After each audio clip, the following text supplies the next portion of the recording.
ojciec miał straszliwie zharatane serce, ale pracował jako lekarz w takim lokalnym szpitaliku dla położnic,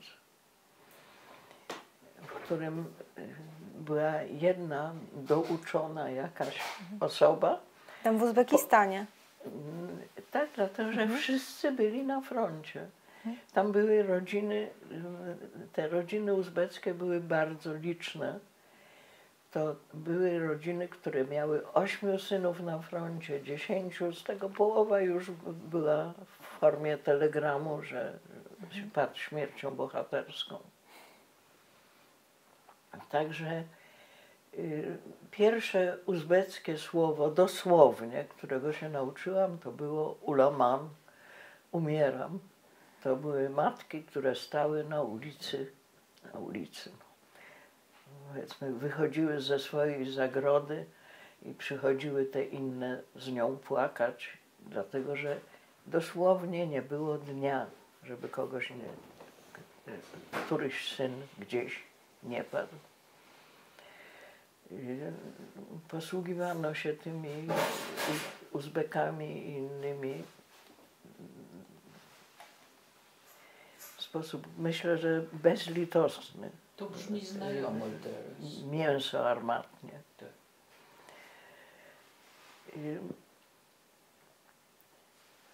Oni byli raz kiedyś, wszyscy mieli jakiś tam ogródek przyzagrodowy czy coś takiego. Wszyscy byli w kołchozie, pracowali, ale mieli własny ryż.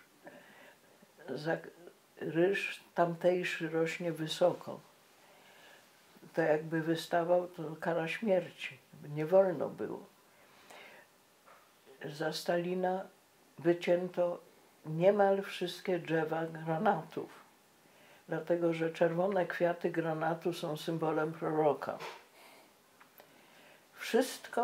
Wszystkie kanały prowadziły na pola bawełniane, których się nie da zjeść. Także jak miał ktoś owcę, 1 czy 2, to był niemal bogaty. Nauczyliśmy się tam właśnie w pierwszym roku pobytu, że od rzeki Zerafszan, to jest olbrzymia rzeka, która płynie dość dużo kilometrów stamtąd, nie wiem ile, ale żółwie radziły sobie po tym piachu pustynnym, nie wiem czego szukały, ale maszerowały w głąb lądu. No i nasi nauczyli się łapać pełne worki żółwi. Katrupienie tego to była bardzo przykra operacja, ale to było prawdziwe mięso i jajka. Żółtka się ścinają, białka nie, ale wszystkie dzieci kochały jajecznicę z żółwia. I to właściwie na tym jedzeniu się wyhodowało. Także no potem były różne. No, ojciec stawał na iluś komisjach, rzeczywiście miał tak to serce zharatane, że nie dali rady go wysłać na front. Miał zresztą 50. Także no, byli tam uchodźcy z wszelkich możliwych dat. Obok nas mieszkali Ukraińcy z Kijowa, taka matka i syn. A dalej mieszkała rodzina nazywali się Szach Bazili. To byli ludzie z Odesy, pochodzili z Greków odeskich i mieli, nie wiem kiedy ich wywieziono, jakie były szczegóły, bo o wywózkach się nie rozmawia. Po prostu jest się. To było najbezpieczniej. Mieli nieprawdopodobną bibliotekę. Mieli rosyjskie wydania na bardzo ładnym papierze, takie była akademia. Tam przeczytałam wszystkie dzieła Dickensa po rosyjsku. Co tam czytałam? Don Quixota po rosyjsku. Don Quixote to zresztą mój ulubieniec. No tak. Rodzice coś tam czytali, jakąś francuską literaturę. Tak, Balzaca, cały szereg. No i oczywiście Wojnę i Pokój. I jak w 1946 roku już posiadaliśmy dokument, że jesteśmy bezpaństwowi, ale że jakoś przynależymy do Polski w jakiś tam sposób. Chodziłam do rosyjskiej szkoły, znaczy szkoła niby była uzbecka, ale uzbeckiego była 1 godzina w tygodniu. Panował język rosyjski. Nie było nauczycieli, były nauczycielki, nauczyciele byli na froncie. To sobie jest trudno wyobrazić. Z bandą dzieciaków biegłam tą uliczką w tym miasteczku, no tam, gdzie był wojenkomat, czyli komisja wojskowa, poczta i ograniczony teren na kino, które przyjeżdżało autem, znaczy ciężarówką. To jak tam szedł człowiek w mundurze, który miał 2 nogi i 2 ręce, tośmy biegali za nim. To była taka rzadkość. A po południu, czy tam z tą szkołą to było tak sobie. W lecie trzeba było i tak pracować przy zbieraniu bawełny, znaczy nie tyle w lecie, to jest we wrześniu. A poza tym zajmowały się, wszystkie szkoły zajmowały się jedwabnikami. Zajmowanie się jedwabnikami w tym wydaniu to było takie, że dostaje się... Ale były morwy? Przepraszam. Morwy były na podwórkach. Nie wiem, to znaczy to było zlecenie kołchozne prawdopodobnie. Nie wiem, dlatego że na moim podwórku była morwa biała i nie było tych jedwabników. Więc to widocznie też... Wiesz, o korupcji to nie warto mówić, bo to jest tak. W każdym razie przynoszono całe skrzynie kokonów i trzeba było z nich wyjmować motyle. Bo się najpierw zanurza chyba we wrzątku, prawda? Czy... Tak, gotuje. Parzy się, nie? Proszę? Parzy się to najpierw, żeby otworzyć. Nie, nic się, to muszą być żywe żywe jedwabniki. Aha, kiedy się je dopiero... Tak. To się je wyjmowało. Trzeba było złączyć parę,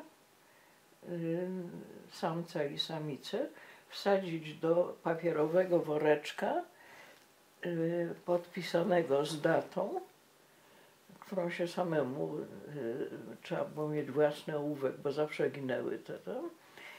I taką torebkę się wiesza na sznurku i wyjmuje się to po 2 dniach, czy po 3 dniach, to tam zależało od gatunku.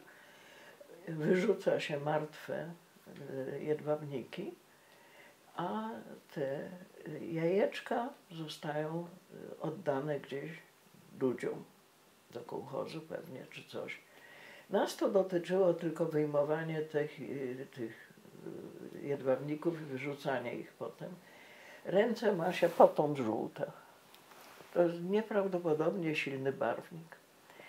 I bardzo to nieładnie pachnie, dlatego że wszędzie leżą martwe jedwabniki. Ale to jako uzupełnienie, że tak powiem, studium szkolnego. Ale poza tym chodziliśmy do polskiej szkoły, znaczy takie polskie kursy. I jeżeli zechcecie zapisać, to chodziłam do klasy z Ryśkiem Lewem, który umarł nie tak dawno w Tel Awiwie i był polskim księgarzem i znawcą, bibliotekarzem napisał mnóstwo tekstów o polskiej literaturze. Był znakomity. Jego polszczyzna była, daj Boże, wszystkim taką.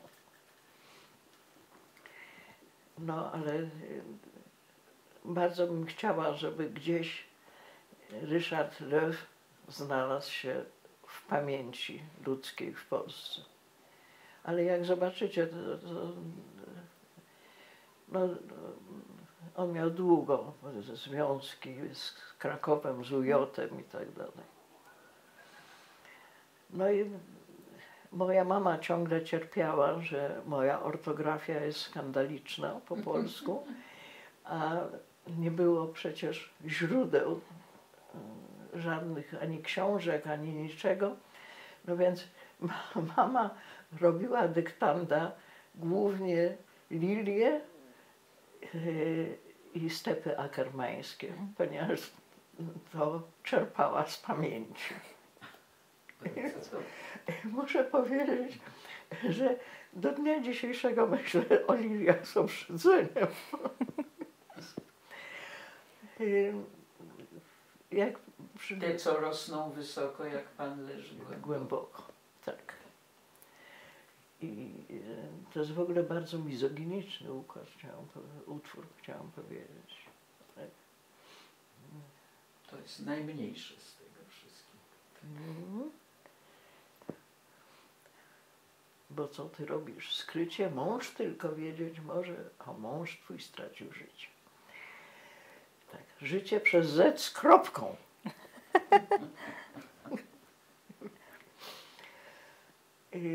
Jak wróciliśmy do Polski,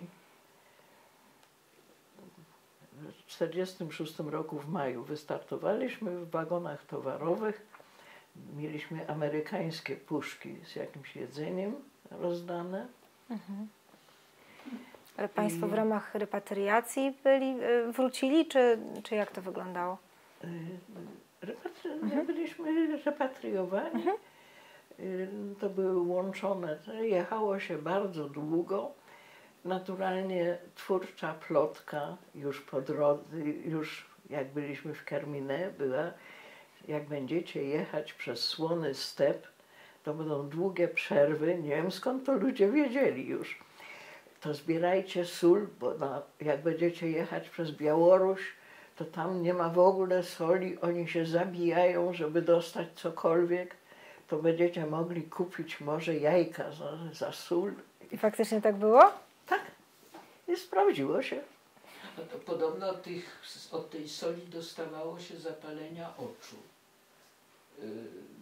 Oni mieli swoją trachomę, to pewnie nie potrzebowali dodatku.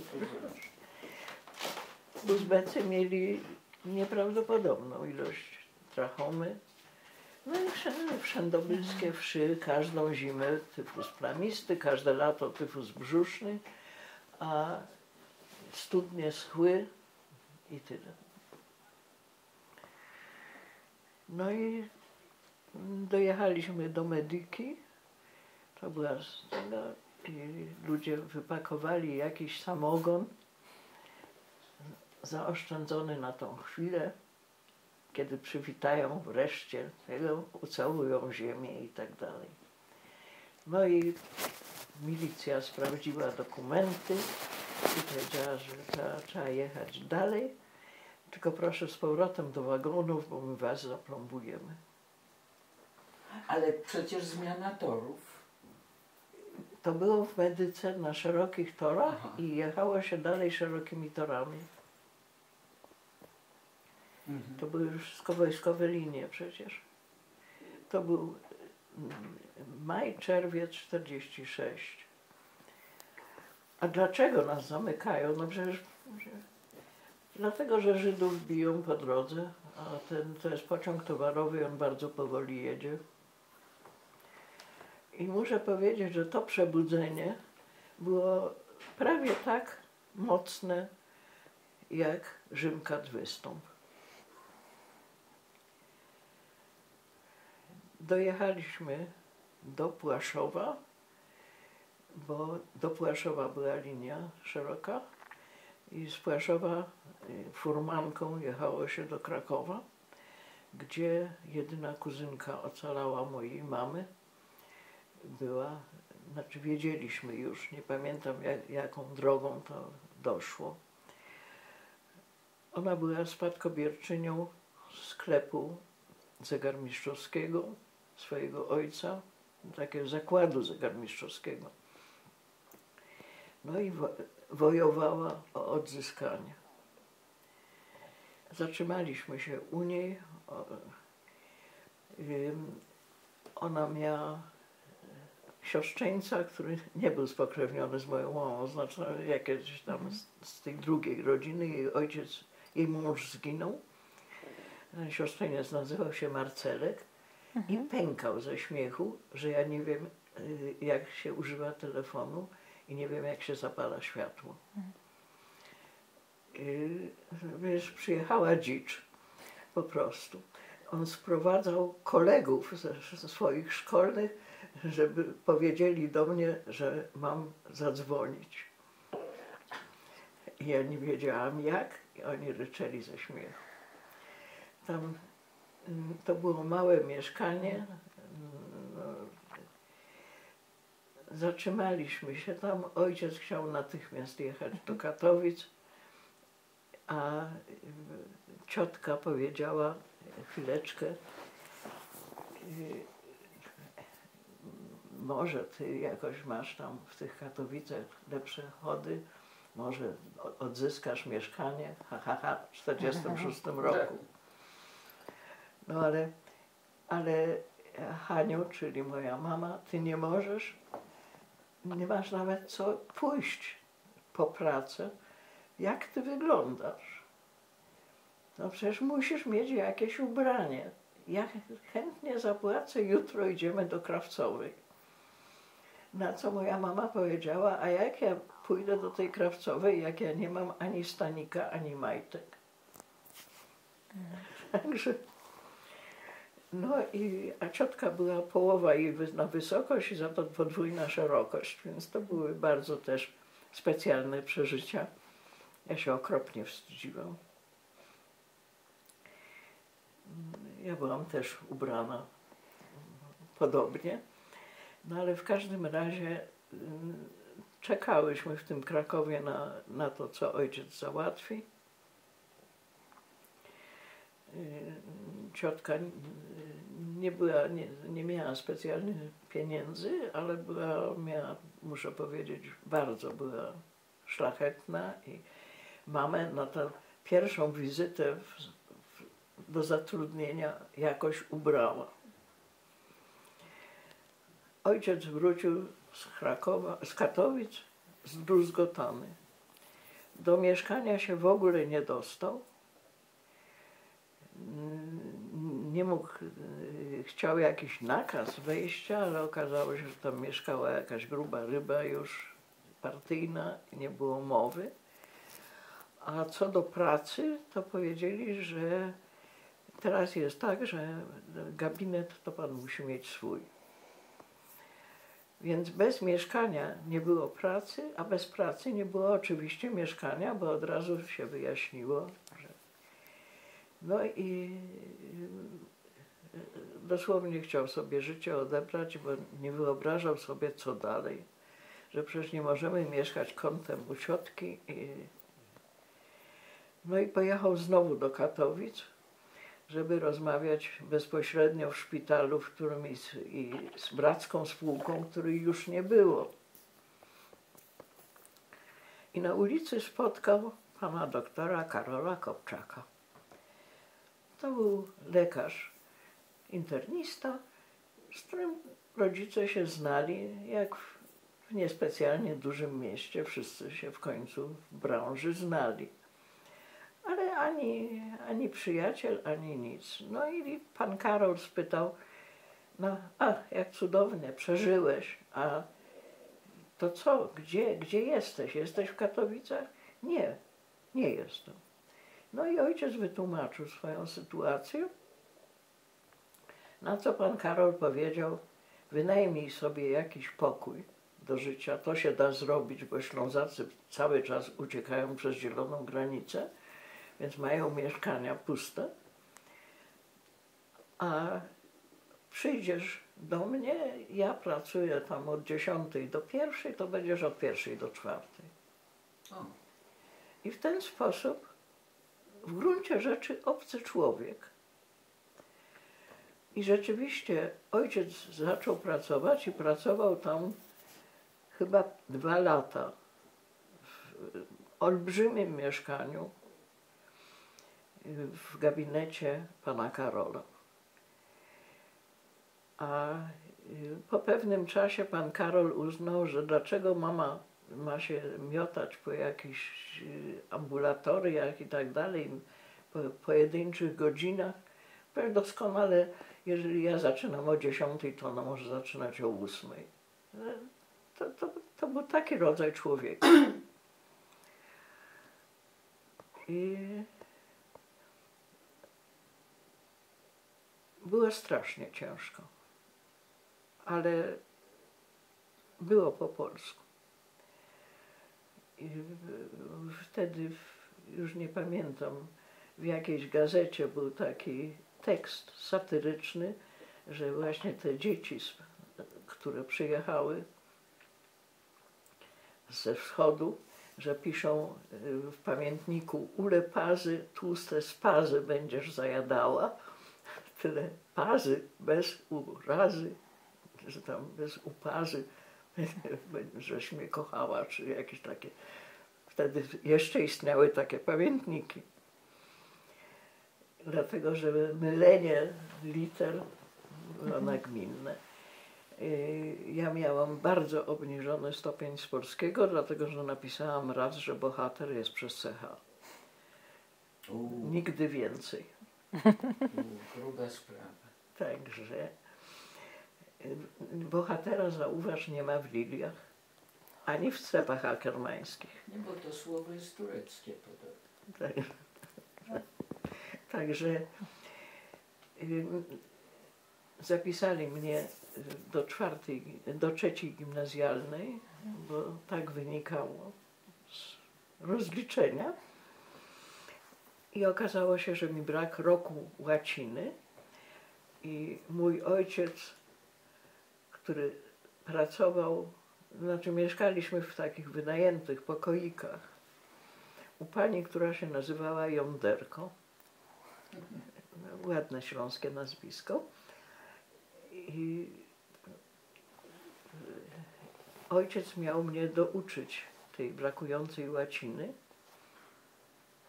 Był świetnym łacinnikiem sam, ale był tak zmęczony i już tak niecierpliwy, tak nietypowy dla samego siebie, że z największym trudem zaliczyłam wejście do tej 3 gimnazjalnej, znaczy zdawałam jakiś egzamin na bardzo niesympatycznie.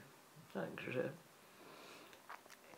A jakiś czas mieszkałam w pokoju córki pana Karola, Krysi Kopczak, dlatego że ona była czy na obozie jakimś, czy na kolonii, czy coś, i na półeczce w białym pokoiku z białymi meblami, z różową lampą stała półka, biała półka z książkami. Wszystkie książki były Czarskiej. Mówiłam to coś? Nie. Nie. To były książki dla pensjonarek, to się nazywało, bardzo modne przed wojną. Nazywało się to czerkieska księżniczka, czy coś w tym, czy gruzińska księżniczka. A ja byłam po przeczytaniu Wojny i Pokoju, Dickensa i tak dalej. I myślałam sobie, ja sobie nie dam rady tu w tym kraju. To się nie da. Ja byłam strasznie długa, strasznie chuda. Ja teraz jestem skrócona o prawie 15 centymetrów, ale taki chudzielec. No ale jakoś wylądowałam w tej szkole, która była imienia Najświętszego Serca Jezusowego, gdzie bardzo nie lubiliśmy Żydów. Wszystkie, nie wiem czy wiecie, że Sejm Śląski uchwalił, że nauczycielki nie mogły wychodzić za mąż. Jeśli wyszły za mąż, to traciły pracę. Także nie wiem, z czego to wynikało, z nadprodukcji nauczycielek, czy nie wiem. W każdym razie te, które nas uczyły, były wszystko mocno starsze panie, wybitnie niesympatyczne. I przebrnęłam przez kawałek klasy trzeciej, były krzesła i stoły.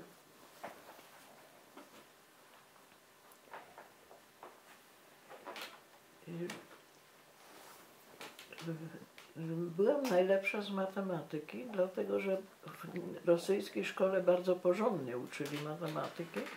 No i odpisywały dziewczyny ode mnie, to była żeńska szkoła oczywiście. I komuś, nie wiem, nie dałam odpisać, czy nie zdążyła ta Zosia, czy coś takiego. W każdym razie miała parszywa żydowico. Wsadziłam jej krzesło na głowę i wyrzucili mnie ze szkoły. No i pani dyrektorka powiedziała, że mama musi, że jeżeli chce wrócić do szkoły, to moja mama musi wrócić, musi przyjść. A moja mama powiedziała, bardzo dobrze zrobiłaś, ale miała rozjazdową pracę i mama, która pięknie pisała i była niesłychanie skrupulatna, wiesz, że wszystko leżało równo i tak dalej, to wyrwała kartkę z zeszytu i nie obcięła tego wyrwanego brzegu i na tym napisała: nie mam czasu na wizyty w szkole, jeżeli coś tam, zgadzam się z poglądami mojej córki i coś tam jeszcze w tym duchu. I podpisała się. Pięknie. I powiedziała, możesz to zanieść do pani dyrektorki. I jak nie, to nie będziesz chodzić do szkoły, wielkie rzeczy. No i zaniosłam to do pani dyrektorki. Obniżono mi stopień zachowania, co groziło nie przejściem do następnej klasy. Ale od tego czasu nie lubili mnie, nie lubiły mnie, ale dały spokój. Ale nie mam stamtąd ani jednej koleżanki. Po 2 latach przeniosłam się do liceum matematyczno-fizycznego, do szkoły, do liceum męskiego, które w tym momencie stało się koedukacyjne, no bo się zmieniał system szkolny.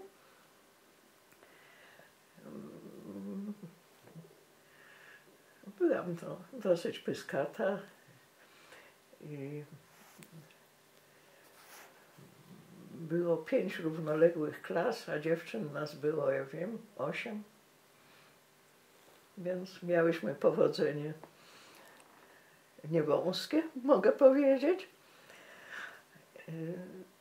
I atmosfera była znakomita. Co 3. dzień pojawiała się albo milicja, albo jakieś inne tam siły wewnętrzne, bo były rewolwery, bo były ulotki antypaństwowe i tak dalej, i tak dalej. Ale to był 48 rok, to było bezpośrednio przed połączeniem PPS-u z PPR-em. Było bardzo wojowniczo. No.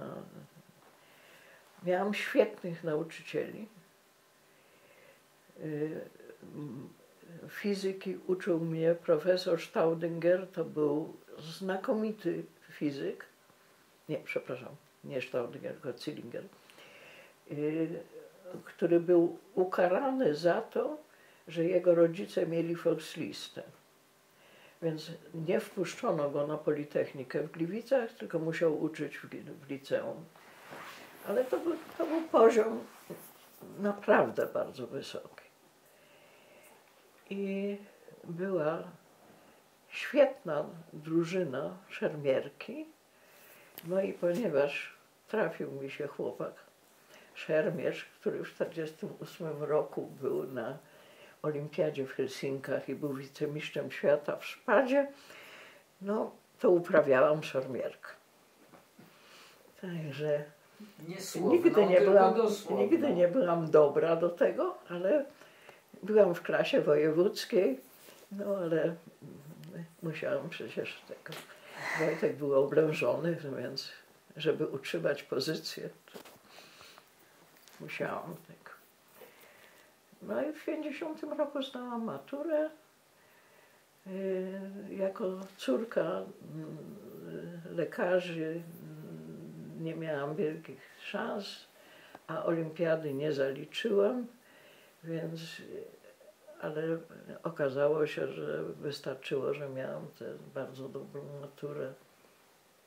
Jakoś się dostałam. Wtedy były egzaminy wstępne, no ale weszłam na uniwerek, który był rozpaczliwie przestarzały w tym czasie. No, mieszkałam w wynajętym pokoju, bo o akademiku mowy nie było. To w Katowicach? Nie, w Krakowie. Aha, tak. Nie, po drodze rodzice kupili mieszkanie gdzieś po 2 latach naszego pobytu w Katowicach. Ojciec spotkał kolegę z Kalisza, który budował wszystkie te metalowe ozdoby na Senatorskiej w Warszawie, na uniwersytecie i tak dalej. Artysta, nie wiem jak taki się nazywa, Snycerz? Metaloplasty. Jakiś. W każdym razie to był genialny absolutnie facet i miał mieszkanie 5-pokojowe z rodziną. Był warszawiakiem, czekał tylko kiedy coś złapie w Warszawie i potem oni się wyprowadzali z kolejnych pokojów, a myśmy się wprowadzali. Także mieszkanie było w Katowicach, w Krakowie zamieszkałam właśnie w wynajętym pokoju u takiego pana sędziego Holendra, ale nie będę wam opowiadać sprośnych anegdot od pana Holendra. A jego syn Adam Holender robił taki film Midnight Cowboy i tak dalej. Jest, nie wiem czy jeszcze żyje on, bo jak ja miałam te 18, to Adam miał 10 pewnie, więc może jeszcze. Nie sprawdzałam. W każdym razie studia były podzielone na 2 etapy, to znaczy było dla wszystkich, było nas 90 na roku. Głównie po czymś, co się nazywało USP, Uniwersyteckie Studium Przygotowawcze, którzy nie umieli nic, ale działali w jakimś ZWM-ie czy w czymś takim. No pisanie ortograficzne naprawdę tam nie było potrzebne. Był szereg zresztą przykrych wypadków spowodowanych właśnie tym, że ci młodzi ludzie nie przyjmowali do wiadomości żadnych informacji właściwie, ale mieli szybko tworzyć nową inteligencję. No i po 3 latach wysyłali nas do przemysłu. A było następne 2-letnie studium na magisterium. I wtedy to już było bardzo poobcinane i no miałam te dobre wyniki, co nie było, wtedy naprawdę nie było sztuką.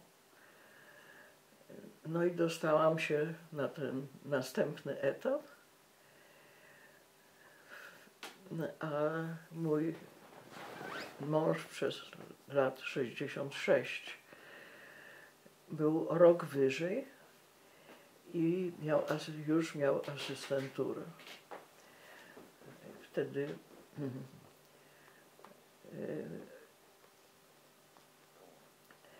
jego ojciec był górnikiem we Francji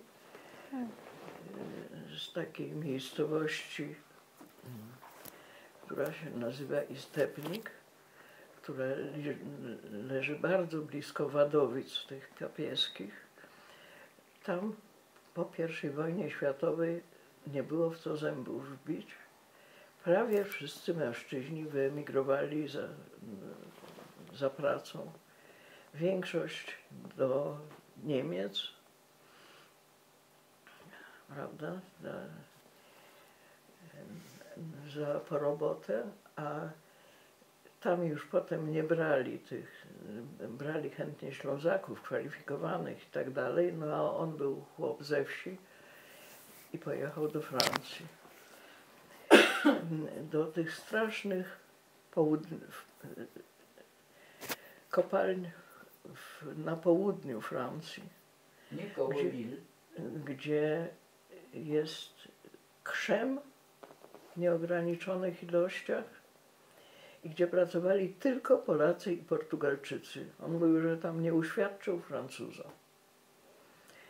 No i po pewnym czasie poznał tam żonę innego górnika, czy przyjaciółkę, czy coś. Ożenił się, czyli powiedzmy podpisali jakiś papierek u tam lokalnego mera w tej malutkiej miejscowości.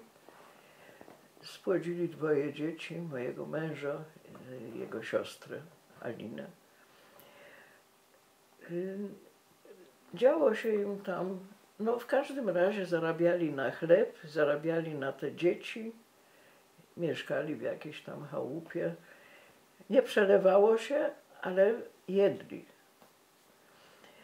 Tylko że mój teść miał straszną pylicę płuc. Jak umierał, to miał 1/3 płuc.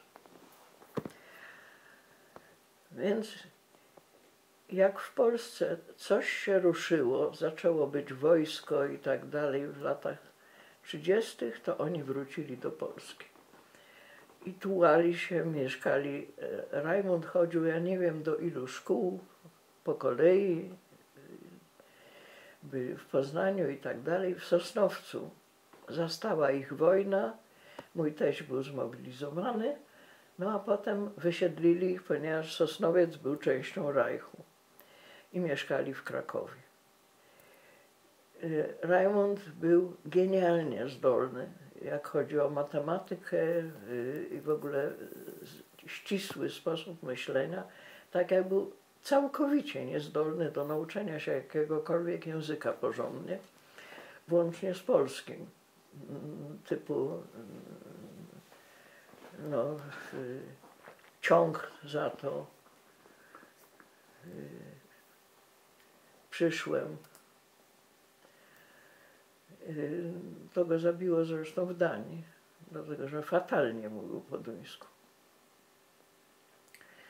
Ale był, no na swoim roku był niewątpliwie najwybitniejszym człowiekiem i pobraliśmy się w 1954 roku, dlatego że zakład, w którym obydwoje byliśmy uczepieni, zakład nazywał się Radiochemii. To przyjechał taki profesor Ignacy Złotowski ze Stanów, wrócił po wojnie i wtedy zaczynała się wielka przygoda z atomistyką. I to było coś no, całkowicie nowego. No dobrze, Maria Curie-Skłodowska i co? No dobrze, a teraz a co? A rad? No dobrze, ale bomba atomowa, czy coś wiemy? Nic nie wiemy. No, wszystko było ciekawe. No i Rajmund był asystentem, no a ja robiłam tą pracę magisterską w tym zakładzie, a zakład się przeniósł do Warszawy. No i to nie będę się wdawać w szczegóły, w każdym razie trzeba było biegiem wziąć ślub, żeby zapewnić sobie miejsce do mieszkania w Warszawie. To miejsce do mieszkania się nie urodziło. Mój ślub był 11 grudnia. Jest i dosłownie podpisaliśmy papierek, zjedliśmy obiad i pojechaliśmy pracować w Warszawie. Rodzice obydwoje pracowali w Katowicach, więc nie było żadnego. I początki były znowu bardzo urozmaicone, bo nie mieszkaliśmy nigdzie. Ja mieszkałam u dalekiego kuzyna na Podłodze, on miał jeden pokój, coś. Rajmund dostał z 2 kolegami wspólny pokój w akademiku. Ci dwaj palili bez przerwy i tak dalej, i tak dalej. I zaczął się tworzyć Instytut Badań Jądrowych. Najpierw to była wojskowa placówka związana z wojskiem, z Wojskową Politechniką. Mieściła się w byłym garażu. Rajmund miał legitymację służbową numer 7. Także numer 1 to był profesor Buras, szef. Numer 2 był kierowca ciężarówki, który woził tam w ogóle jakieś meble i tak dalej. Nikt nic nie wiedział, ale było wiadomo, że musi zacząć się jakaś radiochemia. No i zaczął powstawać instytut. Instytut miał tak zwane pierwszeństwo premiera i premier dostał ileś mieszkań i wszyscy zostaliśmy, znaczy Rajmund pierwszy był zatrudniony jeszcze na Pradze właśnie w takim garażu, w którym się nic nie działo poza kartotekami, literatury żadnej nie było, dość dokładnie. A potem właśnie pojawiły się mieszkania, dostaliśmy kawalerkę i dostaliśmy pracę na Pradze Północ przy ulicy Dorodnej.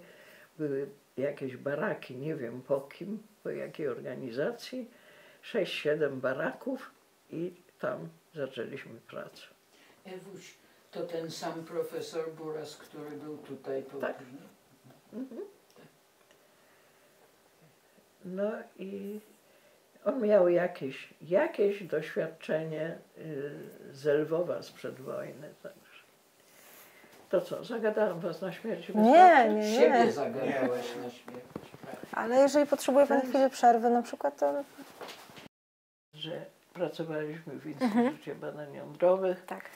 No, w kawalerce jeszcze sprawiliśmy sobie syna Piotra, który, jak przynieśliśmy go ze szpitala, to leżał w szufladzie biurka, bo to było, nie mieściło się więcej mebli tam niż tapczan i biurko, więc to było rozwiązanie. No i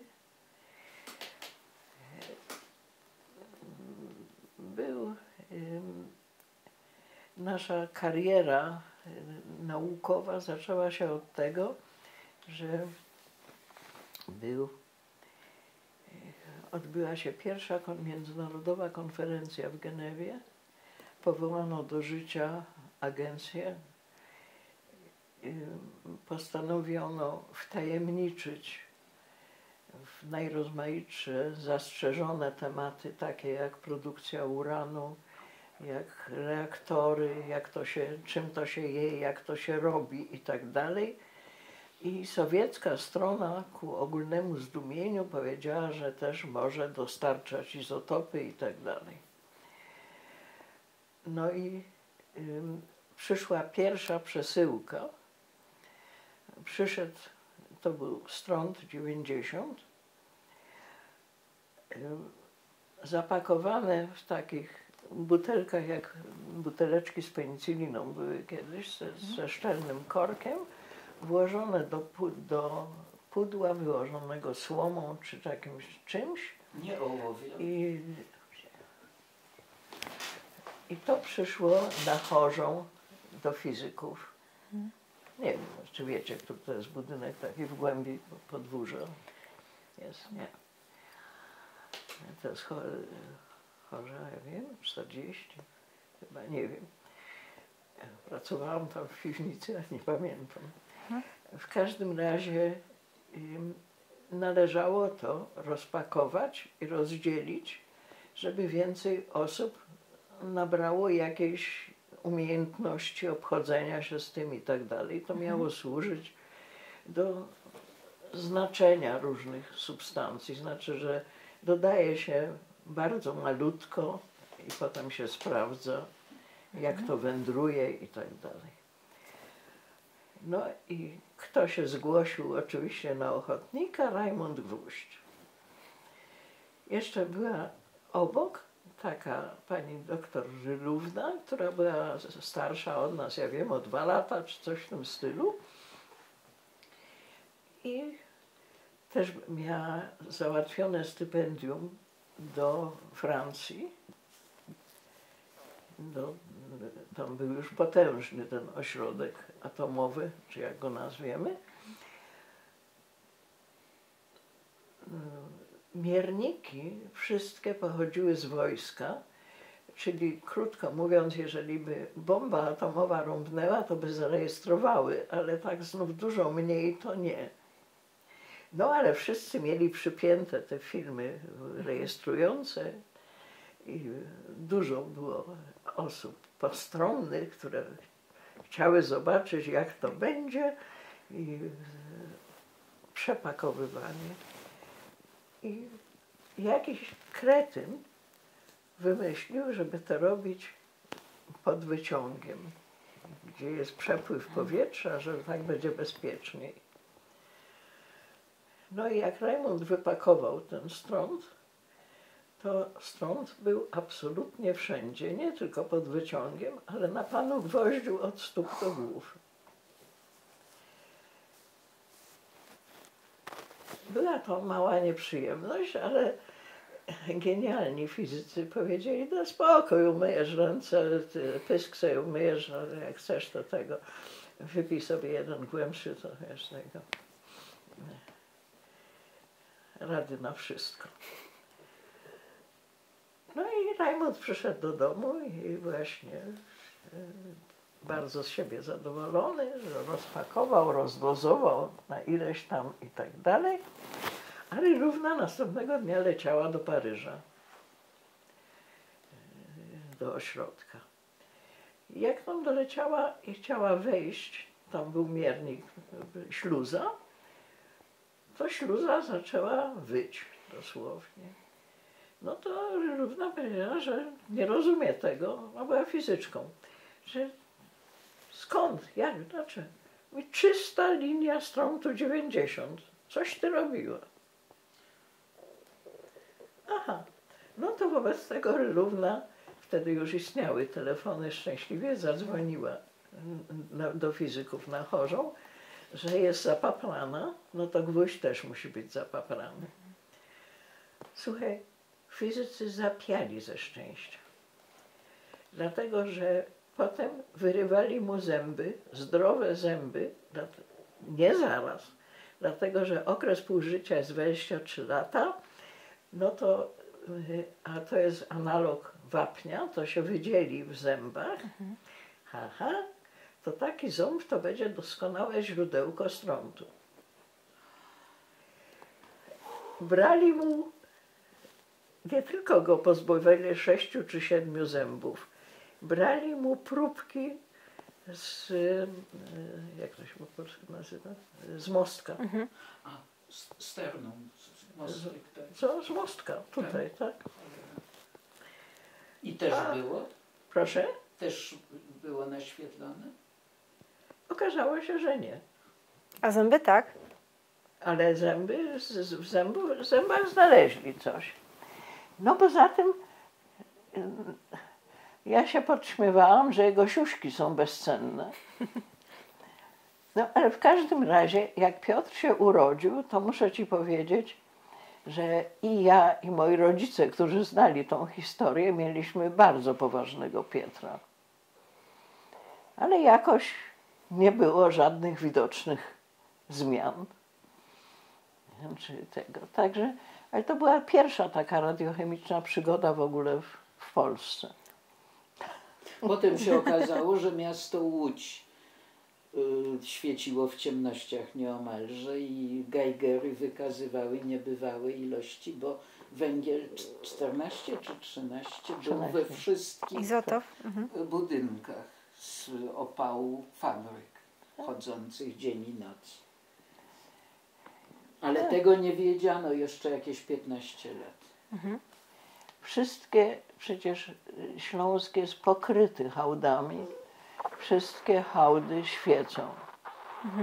I dymią. No, dlatego, że tego uranu jest, co kot napłakał, ale jest. No. Tak. Bornholm świeci. To radon. Tak. Dobrze mówię? Ja No się i na takie tym nie tego. znam, przepraszam. Tak, no w każdym razie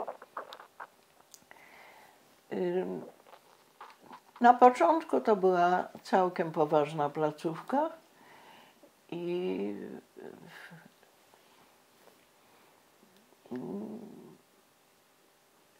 wszystko trzeba było samemu zrobić, to znaczy te takie skrzynki, do których się wkłada ręce w rękawicach, które też obowiązują w medycznych różnych tych, to wszystko trzeba było samemu. Był duży warsztat, wszystko się produkowało, ale było bardzo źle z literaturą. No bo trzeba było, zachodnie to były za dolary, nikt ich nie chciał darować i tak dalej. No, ja znałam dobrze rosyjski, więc zawsze wiecznie musiałam coś tłumaczyć. W 1962 roku był taki szef sąsiedniego zakładu, bardzo mądry, bardzo nieprzyjemny pan, który się nazywał Taube, który załatwił sobie wyjazd do Dubny. Dubna to jest analog CERN-u, to znaczy zakład, który miał dla ludów demokracji ludowej oznaczać, mieć te same maszyny, te same możliwości, co mieli ludzie z Zachodu w CERN-ie. I ja dowiedziałam się, że on się tam wybiera i zapytałam go, czy on nie potrzebuje nikogo do pomocy, dlatego że to był wtedy jeden z 2 na świecie cyklotronów, które przesyłały duże cząsteczki. No, ja nie umiem tego po polsku. A powiedz, po jakiemu chcesz. Proszę? No to było multipart particle. No więc wszystko jedno. Takie wielocząsteczki, tak? Tak, no. I zabrał mnie i zabrał laboranta. I to był wyścig o nowe pierwiastki. Wiadomo, że prawdziwych, że tak powiem, naturalnych pierwiastków według tablicy Mendelejewa jest 92 z 2 dziurami na 2 pierwiastki, które są tylko można zrobić radioaktywne. To jest Franc jest 1, no i protet jest 2. No więc szef tego w Dubnie, tego cyklotronu, drugi był tylko w Kalifornii. No ale wyścig był zupełnie dziki, no bo jak oni zrobią, my będziemy udawać, żeśmy zrobili, będzie się nazywał kurczatowium. Nie będzie jakichś tam głupich amerykańskich fizyków cytować. Więc pracowałam chemicznie z czymś, co się nazywa Mendelewium. To jest pierwiastek numer 101, który żyje 19 sekund. Ten wariant. I rozpada się do pierwiastka 100, który nazywa się fermium. No i trzeba to było, fermium żyje trochę dłużej, i trzeba to rozdzielać, oczyszczać i, że tak powiem, sprawdzać, czy prawdą jest, że to jest analog czegoś z grupy ziem rzadkich. I to była bardzo fajna praca, w sensie myślenia. Z tym, że pan profesor on był laureatem Nagrody Stalinowskiej, jemu dużo było wolno, ale nie wyjechać za granicę. Na przykład. On miał swoich faworytów, którzy wchodzili na maszynę, dostawali czas o dowolnej porze, a ja dostawałam na przykład telefon, że jak chcę naświetlać, to mogę o 2:00 w nocy. Mrozy jak cholera. No nie było to takie. A Taube jeździł tam i z powrotem, ale on był bardzo dobry zawodowo. Wymyślał tematy i tak dalej. Mój temat zresztą wymyślił Raimund i to był dobry temat. I w tym czasie się zrobiła wojna Rosji z Chinami, a ja pracowałam z Chińczykiem. Ci Chińczycy to w ogóle życia tam nie mieli, no ale wszystko, no, bardzo sympatyczny ten Chińczyk, ale było wiadomo, że będzie musiał wyjechać. No to zaczęliśmy pracę z tym Francem, to jest France 219 i to jest waga, nie numer. No i Chińczyk wyjechał. To za czasów wojny nad rzeką Ussuri? Czy... Nie, oni się dyplomatycznie, sobie nie wiem. Wcześniej. To mnie przestało, wiesz, To by w każdym razie byłam tam przez pół roku. No, Raimund był z 5-letnim dzieckiem, więc no, przyjechali do mnie na lato, ale nie było to wielkie szczęście. A ja bardzo nalegałam, żeby Raimund się zatrudnił, ale to było nie bardzo w jego, on był w innej branży. Jeśli chodzi o podział w tej chwili w atomistyce, to jest bardziej szczegółowy niż medyczny.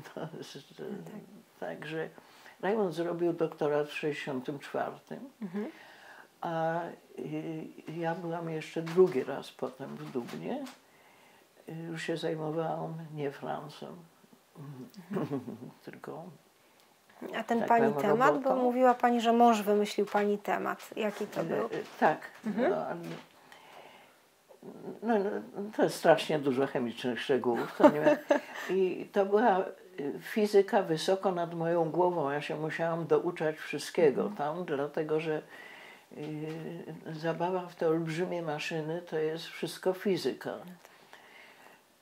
One są bardzo kosztowne. Poza tym w Kalifornii była wyprowadzona wiązka na zewnątrz. To znaczy można było obchodzić się z tą maszyną ze znacznie mniejszym zdrowotnym zagrożeniem i znacznie większą paletą możliwości, co z tego wynikło. A ja musiałam pracować z tarczą, która tkwiła w środku w tym, więc to są miedziane tarcze, one promieniują jak cholera. Także, ale ja jestem wyraźnie niewrażliwa na neutrony. Także w każdym razie także mój doktorat został tam rozgrzebany, a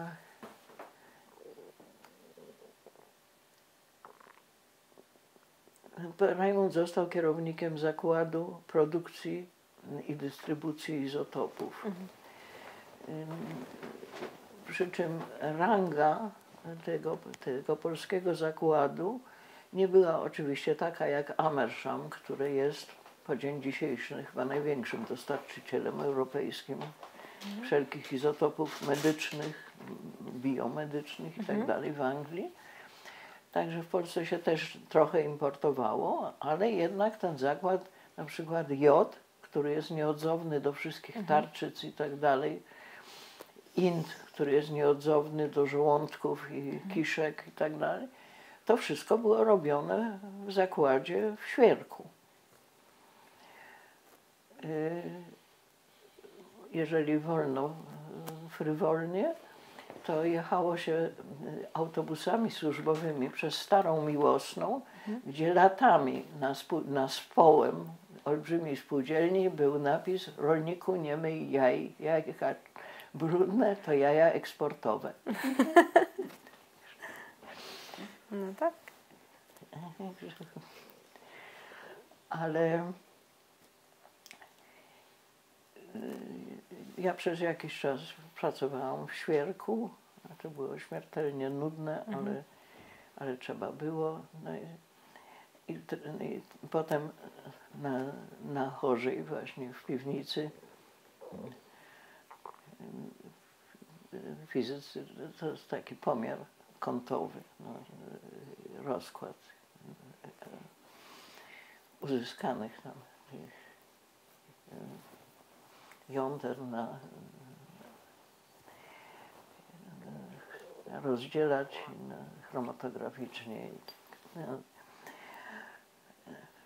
No i nie powiem, że to wszystko było bez tarć, było bardzo, bardzo różnie, dlatego że w 1956 roku była tak zwana regulacja narodowościowa, o czym taktownie zapominamy często. I całe mnóstwo ludzi wylali z bezpieki przy tej okazji. No bo była a to Gomułka, a to Moczar, a to tamto i w każdym razie tłumy ludzi zostały bez pracy i przez chody wszyscy prawie zostali zatrudnieni w warsztatach w Instytucie Badań Jądrowych. I to były duże warsztaty i dobrze płacące. No i to była bardzo dziwna, nagle organizacja partyjna zrobiła się bardzo mocna i bardzo, bardzo się często tam już robiło nieprzyjemnie. I tu muszę wtrącić jedną anegdotę, że przyszedł na początku, jeszcze nas nie było tak dużo, mieściliśmy się wszyscy w stołówce, bo ja wiem, 150 osób czy coś, pod koniec było nas ze 3000, więc to... Ale był prelegent, dochodziło o jakieś bezpieczeństwo i tak dalej i kazali nam przyjść. Znaczy to nie było, znaczy nie było autobusu do miasta, krótko mówiąc, a to jest kawał drogi jednak. No i przyszedł jakiś prelegent i opowiadał nam o tych strasznych Żydach w Bezpiece. A to, jak oni się tam nazywali wszyscy, kurczę. Brystygierowe. Nie, to był, no nie pamiętam w tej chwili, wszystko jedno. Co nie miało nic wspólnego z tym tematem, na który nas zagnali. Mieliśmy genialnego zupełnie faceta od dostaw, taki był pan Lelenthal, który potrafił zaczarować jakichś dostawców, a to szkła, a to mydła, tam przecież niczego nie było wtedy. O wszystko się trzeba było bić. I on był znakomity do tego.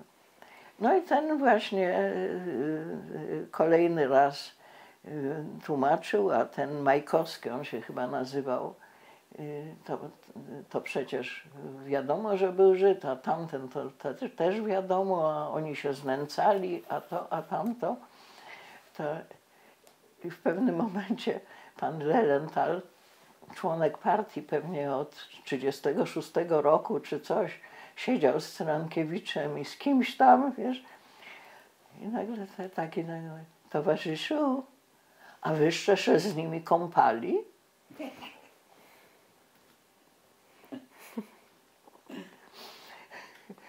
I tak się skończyło zebranie, ponieważ ryk zbiorowy już był taki.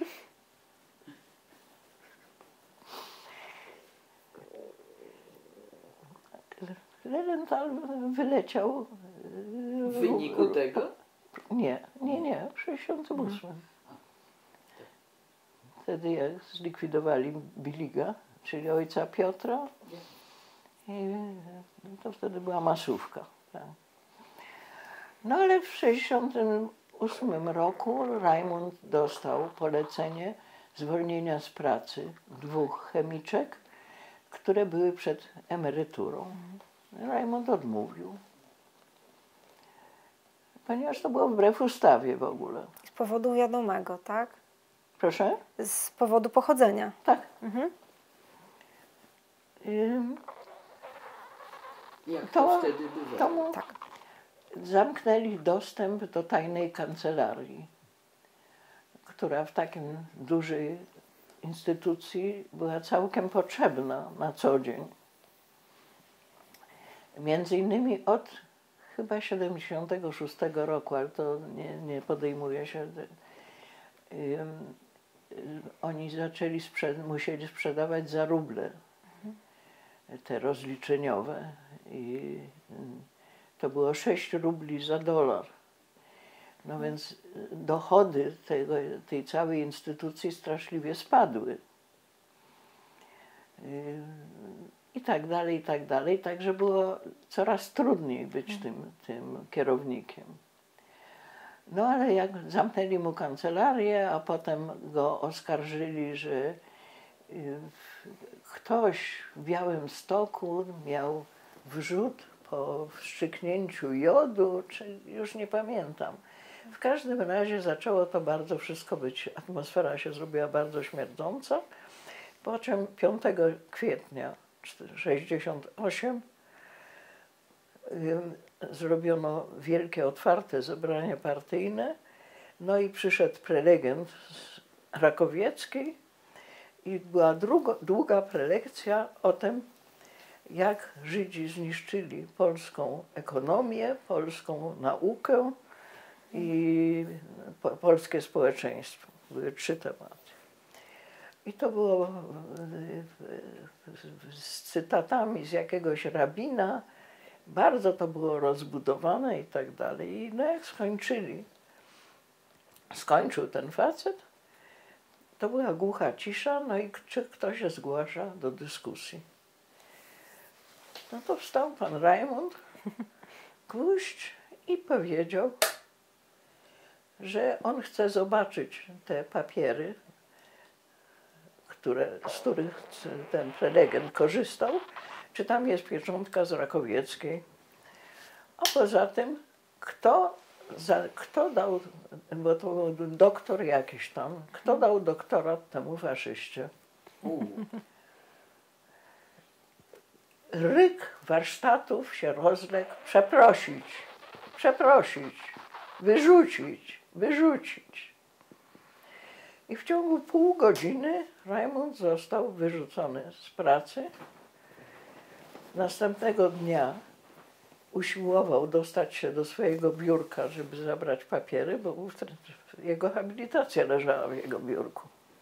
Znaczy część, nie był gotów. Nie dostał się w ogóle przez portiernię. Odebrano mu tą wejściówkę, wszystkie klucze, po czym zadzwonili do niego z pałacu. Z pałacu to znaczy na 18 piętrze było ministerstwo energii jądrowej i tak dalej, znaczy komisarz energii jądrowej. I ci wszyscy że musi czym prędzej jechać na pociąg, bo przyjeżdżają Niemcy, delegacja, nie ma ich kto witać. A kto zamawiał jego wyjście? Niejaki pan Auerbach. No i Rajmund powiedział, że on, przepraszam, ja właśnie wracam ze świerka, bo mi zabrali wszystkie klucze i tak dalej. Ja nie mogę nikogo witać, ja nie jestem więcej pracownikiem. To poszło błyskawicznie. Ale jeszcze delegacja niemiecka mówiła, że chce z doktorem Gwoździem koniecznie, dlatego że chcą omówić jakieś tam warunki. Więc Rajmund nie poszedł na to, nie odebrał ich z pociągu, ale Auerbach go ubłagał, żeby następnego dnia spotkał się z tą delegacją niemiecką w pałacu. I zanim Rajmund poszedł, no bo też wiesz, no bardzo pięknie, ale co dalej, tak? Ja od razu złożyłam wypowiedzenie, zanim mi zdążyli. Ale jeszcze nie doszło, przez kadry przecież. A żeby powiedzieć, co znaczyły kadry u nas, to mąż naszej kadrowej był pospolicie nazywany manikurzysta, wyrywał paznokcia. No, także to właściwa klasa była. No to jak poszedł i Rajmund rozmawiał z Auerbachem, to Auerbach mówi, po coście to zrobili, po coście się dali wydać, no to trzeba iść przeprosić na dzielnicę, że coś się panu pomyliło, wam, czy wam, tak nam się mówiło na wy. Ale mówię, wolę, żeby mnie wylewali, niż żebym ja musiał wylewać. Pięknie. No i tydzień później wyleciał Auerbach, nie był Żydem, był Niemcem z pochodzenia. Czy chcesz wody jeszcze? Nie. Nie, ale na tym jest koniec, no bo to jest moje życie. Potem kolejno, prawda, sprzedawaliśmy, a to meble, a to telewizor. Moja mama już wtedy mieszkała, ojciec umarł w 1958 na zawał. Matka mieszkała w Warszawie. Była całkowicie niewidoma na jedno oko, a drugie było bardzo kiepskie. Ale dalej jeszcze była lekarzem i bardzo cenionym lekarzem i nie wylali jej, bo była specjalistką od alergii dzieci od 0 do 14 lat. I to była jedyna taka poradnia w Warszawie. No i on tuż za Filharmonią na Moniuszki. Nie wiem, czy jeszcze istnieje. W każdym razie mama powiedziała, jak musicie jechać, to jadę z wami. Ale myśmy się nie wybierali. Rajmund poszedł do Komitetu Centralnego się pytać, co on ma robić właściwie. Że jest specjalistą, że potrzebują go i tak dalej. Powiedzieli, możecie wyjechać na prowincję gdzieś, gdzie jest przemysł i zatrudnić się w przemyśle. No dobrze, a mieszkanie? No wiecie sami, jak jest z mieszkaniami w Polsce. No więc było potem, my jesteśmy bardzo zaprzyjaźnieni z taką parą, on jest profesorem historii, a ona pracowała ze mną, Danusia. I byliśmy zaproszeni na pożegnanie państwa Braffmanów. Pan Braffman, inżynier, był w czasie wojny we francuskich Resistance.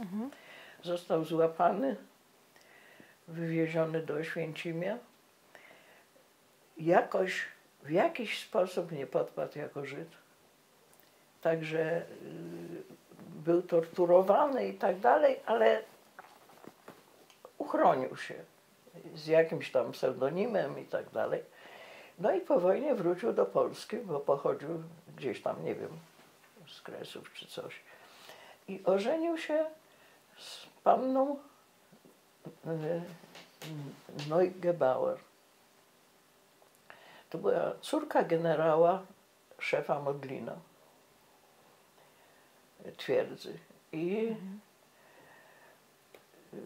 No i wylali go tydzień po Rajmundzie z pracy. ją wylali, bo ona pracowała gdzieś w radiu jako żona tego wstrętnego syjonisty. No i doszli do wniosku, że nie ma co, trzeba jechać. Zwłaszcza, że on miał doskonałe kontakty we Francji ze swoimi byłymi kolegami i tak dalej. I wybierali się do Francji.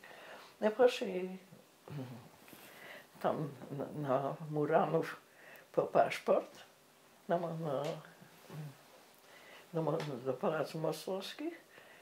No i on pisze, ona pisze, a ten facet z tymi nogami na stole, a co tu napisała? Narodowość polska? Narodowość żydowska. Nazywa się Neugebauer. Tak, córka polskiego generała, obrońcy Polski, który zginął w 1939 roku. Już nie pamiętam, czy zginął, czy potem zginął, ale w każdym razie pisz żydowska. To napisała. To jest jedna z moich ulubionych historii, muszę powiedzieć. Bo to jest podobne do tej, nie wiem, czy to jest autentyczne, czy anegdota historii, że hrabia Plater z żoną żydowskiego pochodzenia wyjeżdżał i został zapytany, jak to Plater, pan jest Żydem? I podobno powiedział, tak, ja jestem Żydem polskiego pochodzenia. Czy to jest anegdota, czy... Nie wiem. Nie wiem. Nie wiem, ale w każdym razie na tej kolacji z brahmanami siedzieliśmy tam, to było sentymentalnie i potem w drodze powrotnej tramwajem do nas, do domu, chyba się trzeba posłużyć przykładem brahmanów. Nie ma rady. No i potem poszliśmy do szwedzkiej ambasady. Powiedziała, że musimy mieć dwie rekomendacje ze Szwecji, to dostaniemy wizę wjazdową. No, Rajmund miał współpracę z tym szwedzkim ośrodkiem, więc tam facet przysłał te rekomendacje. No i nietypowo, bo nie z dworca gdańskiego, tylko z Głównej, pojechaliśmy pociągiem do Świnoujścia. Ania była zasikana po szyję, ryczała tak w niebogłosy, że mi nie zrobili rewizji osobistej. No bo po prostu idźcie czym prędzej. No i statkiem żeśmy popłynęli do Szwecji. No i różnie to było później. Mogę przynieść takie przyszczypki od prania. Nie, ale to wystarczy, rozprostować, że pani nie? Nie, to zaraz po prostu, żeby to pani jakby powiedziała może po prostu, co to są za dokumenty.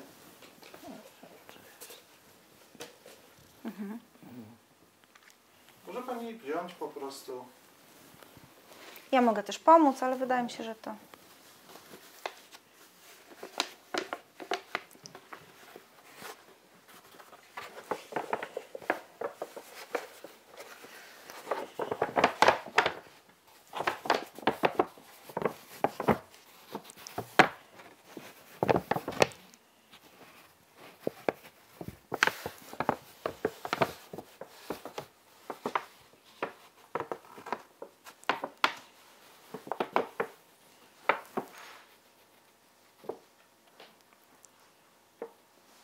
Pani, możemy zapytać, czy to jest dyplom? To jest dyplom mojej mamy, która nazywała się w tym momencie, już była po ślubie, nazywała się Anna Weinberg. Dyplom jest na pergaminie, zaopatrzony w pieczęć, jak należy Uniwersytetu Jagiellońskiego, czyli Świętego Stanisława. I zaraz pokażę ten dokument z drugiej strony, gdzie jest pieczątka, że pozwolono go wywieźć z Polski, mimo że był dokumentem sprzed 1945 roku. co wymagało nieprawdopodobnego chodzenia, szukania, kto jest odpowiednią władzą do tego, żeby pozwolono to wywieźć.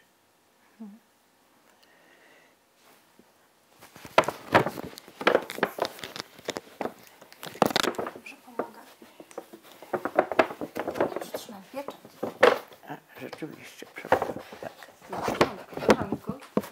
Józef, może robisz zbliżenie też na pieczęć, co? Tak, właśnie chcę zrobić. Tak. Niedra.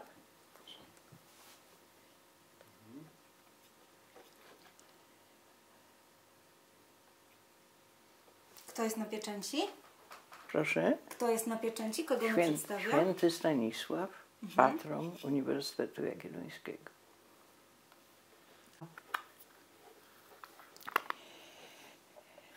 Ten dyplom i kilka, te nieliczne zdjęcia, które mam, rodziny, które mogę pokazać na komputerze. Dobrze, na końcu. Przechowała je Anielcia Furtak. Anielcia Furtak miała 16 lat, kiedy pojawiła się jako pomoc domowa u mojej babci. Moja babcia nauczyła ją czytać i pisać. I Anielcia pochodziła gdzieś spod Krakowa, z którejś Woli Justowskiej czy którejś. Była niezwykle miłą, rozgarniętą osobą, której zainteresowania kulturalne po wojnie były takie, że pracowała w Teatrze Młodego Widza. I takie drobiazgi jak Romeo i Julia umiała od początku do końca na pamięć. Była bileterką, ale poza tym kochała teatr. I było bardzo zabawnie, bo oczywiście do mnie mówiła ty, ale do mojej mamy pani starsza. Nie było takiej siły, żeby mogła być na ty z moją mamą. I kiedy zrobiła się panika, że wyjeżdżamy, że dziecko ma 1,5 roku, trzeba ją zostawiać samą w domu pod opieką dość wątpliwą Piotrusia, brata starszego o 10 lat, to Anielcia, która była już bardzo schorowana, przyjechała z Krakowa. Nigdy byśmy się nie ośmielili jej poprosić. Ale to jest oczywiste, przecież pani starsza prawie nie widzi i nie może się zajmować dzieckiem. No tak. Umarła niemal równocześnie z moją mamą w 1971 roku. Mieszkała w Krakowie na Basztowej. Była już bardzo, bardzo schorowana. I ona dojeżdżała do mojej babci, która siedziała w piwnicy w Częstochowie i była przechowywana za robienie jakichś swetrów, szydełkowania i tak dalej. Babcia była dobra do tego. No a Anielcia sprzedawała, co się da sprzedać. I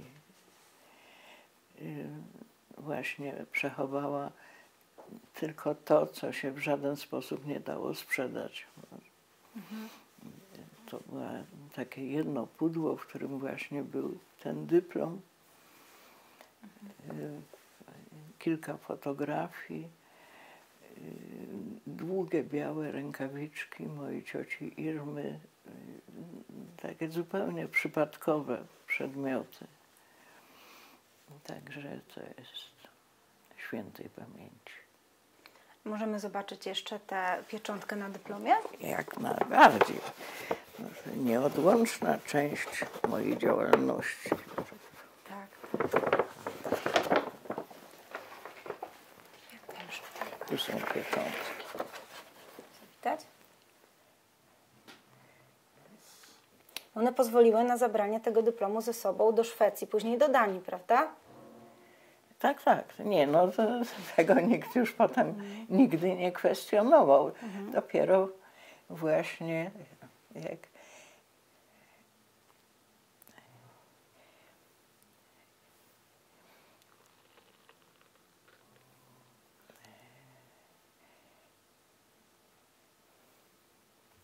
które musiały być zatwierdzone, prawda? Pieluch ze szlaczkiem różowym, pieluch ze szlaczkiem niebieskim, tyle a tyle i tak dalej. I jak myśmy się pobrali, to dalej no już nie było tak krucho z pieniędzmi, ale to były w ogóle trudne czasy. I tata gdzieś kupił używany taki mały dywanik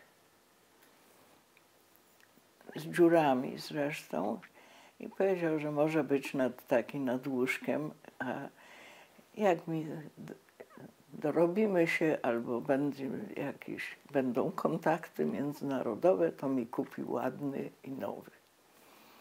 I to rzeczywiście wisiało u nas. No jak przyszło do wyjeżdżania i ładowania do kontenera, to poszliśmy do muzeum, dlatego że to Muzeum Narodowe zatwierdzało, co wolno, a czego nie. Pani siedziała tam przy biurku, nawet nie byliśmy w kolejce. No, pokazaliśmy ten dywanik. To był taki, nie wiem, 1,50 m na 80 m, coś w tym stylu, dobrze dziurawy. Pani spojrzała i powiedziała, to jest sprzed 1945 roku, mowy nie ma o wywiezieniu. No, dobrze, no, że pani, dlaczego? Przecież widzi pani, że to jest pełne dziur. To nie jest żaden artykuł na sprzedaż, ani nic. No, muzeum tego nie zatrzyma, bo no, oczywiście my takich dziurawych rzeczy nie bierzemy. No, to jest dla mnie pamiątka. Mój ojciec nie żyje, który mi to podarował. Czy nie możemy tego zabrać? Może pani to dać znajomym dla pieska. No więc nie przyjechał dywanik z nami. I wtedy, muszę powiedzieć, to było, no, obracaliśmy się w kręgu ludzi z Instytutu, głównie zresztą trzymaliśmy sztamę z fizykami, bo to... I ich zdanie było jednoznaczne na temat tych wydarzeń. Wszyscy byli, jakby to powiedzieć, po naszej stronie i życzyli jak najgorzej i Gomułce, i Moczarowi. A to było pierwsze, pani, która to załatwiała, to nie była osoba z lumpenproletariatu. To była osoba z Muzeum Narodowego. I to bardzo zabolało wtedy.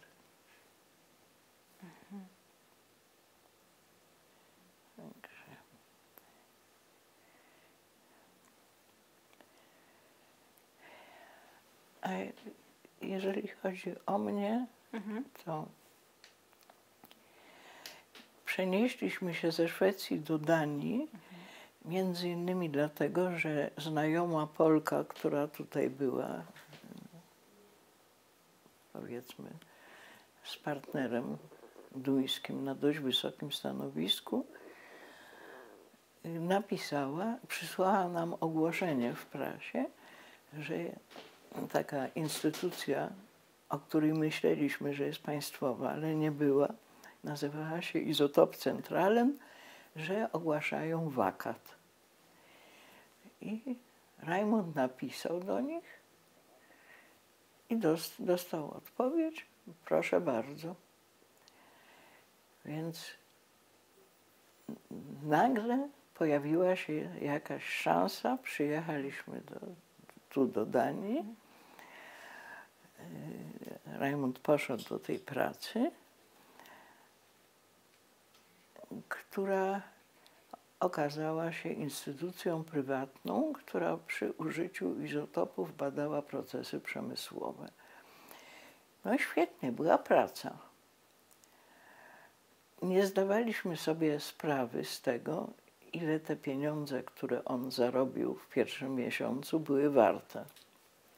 Nie mieliśmy pojęcia oczywiście.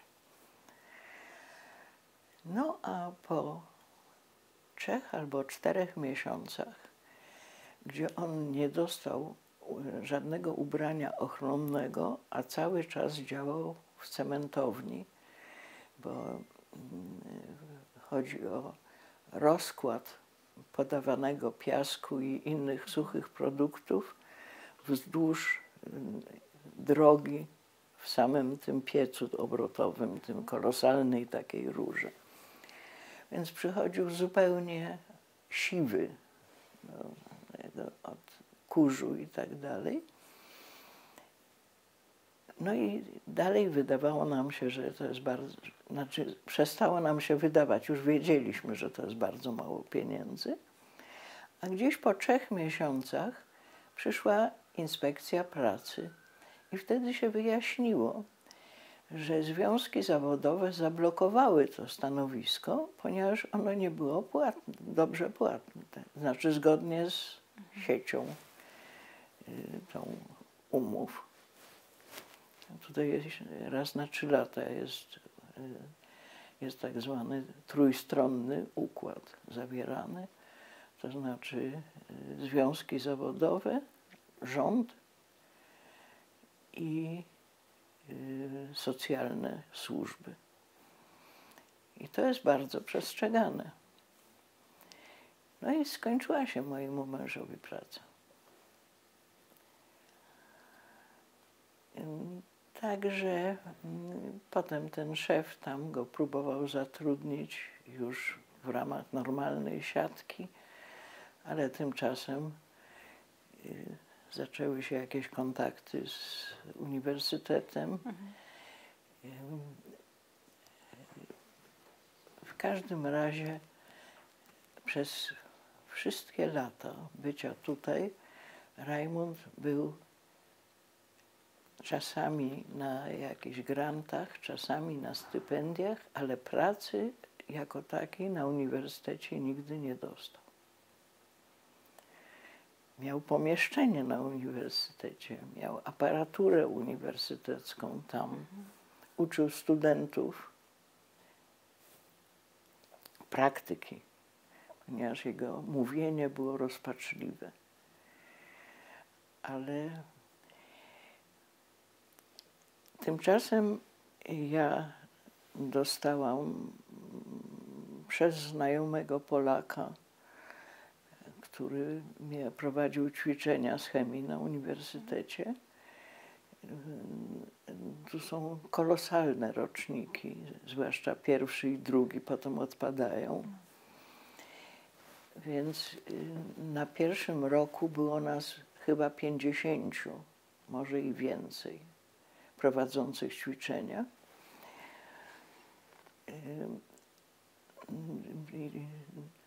To było za każdym razem kontrakt na 1 semestr i bez emerytury, bez żadnych dalszych zleceń, ale płacili w każdym razie. Na początku bardzo się bałam, że studenci nie będą mnie rozumieli, więc od razu w pierwszym wykładzie czy pierwszych zajęciach mówiłam twardo, że jeśli mnie ktoś nie rozumie, to jest very welcome, żeby się pośmiać ze mnie, z moich błędów, ale natychmiast przejdę na angielski, który was i tak obowiązuje. I poza tym, że wszystkie grupy kolejno twierdziły, że czy ja mówię sort czy sword, jest nie do odróżnienia, to znaczy czy czarny, czy kwaśny. Więc robili mi korepetycje. Ale dobrze mi było ze studentami. Wszyscy mieli wzrost dobrze ponad 180. Dziewczyn było mniej wtedy niż chłopców. W tej chwili dominujące są kobiety na medycynie. Jakoś tak się rozłożyło. No i, ale to było 2 razy w tygodniu. No i trzeba było jednak zarobić na 2 dzieci i jeszcze wtedy mamę. I było kolejne ogłoszenie w gazetach wtedy, że jest potrzebny tłumacz do Riese, znaczy do tutejszego świerku. Rajmund się na nich obraził po wizycie, gdzie mu powiedzieli, że mają współpracę z Warszawą i nie mogą przyjmować wyrzuconych, z naciskiem na wyrzuconych. I w ogóle nie próbował tam. Potem tam się znalazł, ale z grantu, kiedy oni nie mieli nic do gadania i tak dalej. No i chcieli tłumacza z rosyjskiego. Zapytałam, czy da się na angielski. Da się. Dobrze. No to się zgłosiłam i miałam 1 dzień w tygodniu, potem 2, potem 3, dlatego że moje zadania tam się rozrastały. To polegało na tym, że Rosjanie całą literaturę fachową z dziedziny atomistyki przysyłali nawet bez abstraktu angielskiego.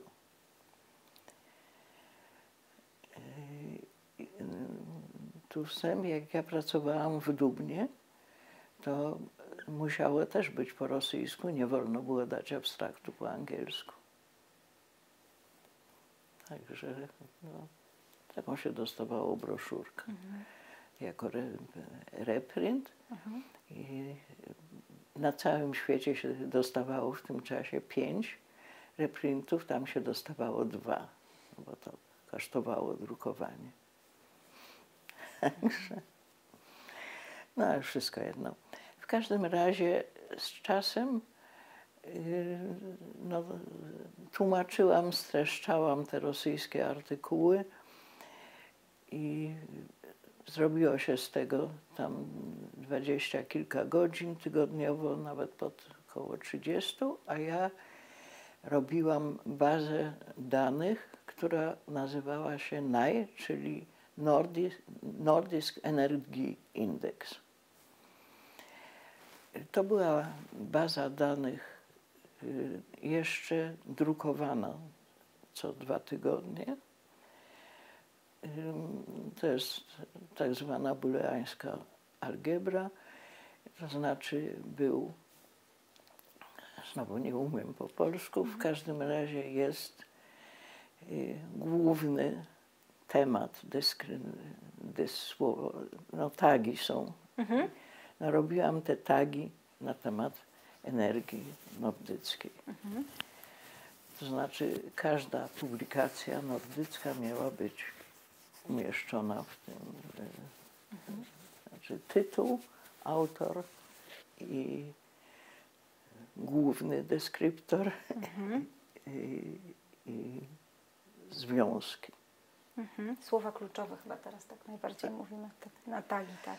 I to jest wszystko z czasów antycznych, sprzed telefonów, sprzed sieci, No tak. sprzed Czech W. Nie umiem. No i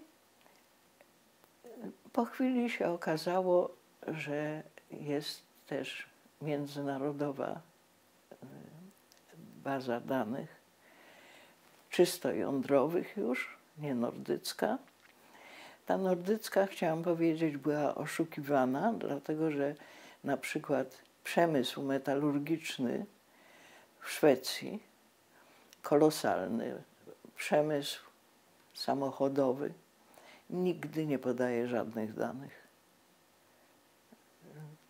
Znaczy te giganty tutaj, Dania ma potężny przemysł farmaceutyczny. W tej chwili ta firma, która robi ten lek, od którego się chudnie, ma roczne dochody rzędu narodowego budżetu Danii. To jest nie... Właśnie dzisiaj wyczytałam, że teraz budują z kolei w Czechach. To jest, nie wiem, 20 zakład może. W Ameryce i w Kanadzie. Tak. W każdym razie oni też oczywiście nie podawali wszystkich danych energetycznych. A to są w końcu wszystko zakłady, które zjadają potężnie. No ale wszystko jedno, robiłam to. No i potem robiłam też, wysyłałam te krótkie opisy i abstrakty. Tu były zawsze po angielsku. Wszystko, co się w Danii ukazywało naukowo, to wysyłałam do Wiednia, do INIS się to nazywa. International Nuclear Information System. I tam się ukazywał taki zeszyt co tydzień. I w pewnym momencie były wielkie oszczędności, dlatego że to RISE zrobiło się bardzo nędzne, powiedzmy. Zamknięto reaktor, nie było powodu, żeby tam... Tylko rolnictwo się trzymało, dookoła chodziły owce w pieluchach. Niezapomniany widok na takiej dużej łące przed Instytutem Naukowym. Pasą się owce w pieluchach, ponieważ oceniano wartość kaloryczną ich kału, no więc i tak dalej. Skasowano mi ileś godzin, co oznaczało, że będę musiała przejść na częściowe bezrobocie. I no, nie byliśmy w sytuacji, w której rejon był akurat całkowicie bezrobotny w tym momencie. Piotr był na Politechnice.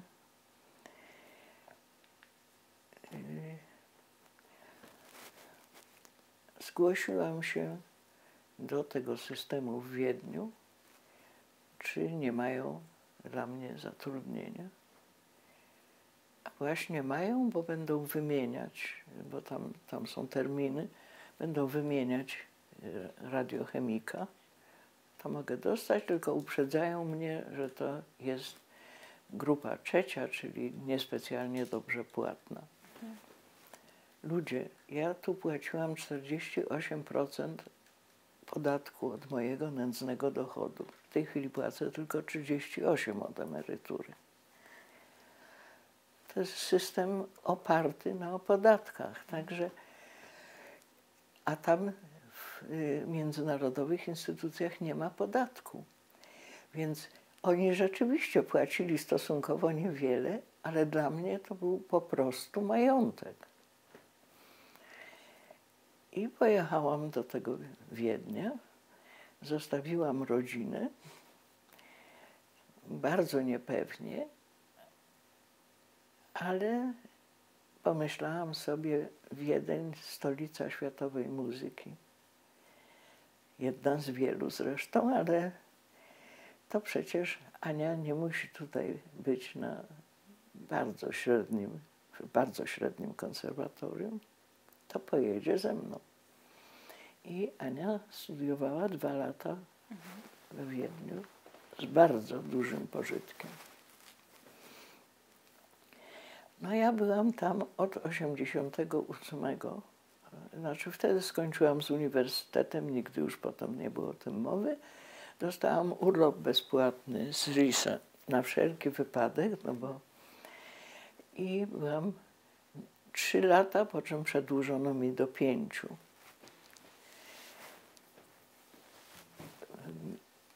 Pierwszy raz siedziałam przed terminalem, który był podłączony do centralnego komputera oczywiście. Nie istniały inne. No i robiłam robotę, o której sobie wyobrażałam, że do czegoś służy.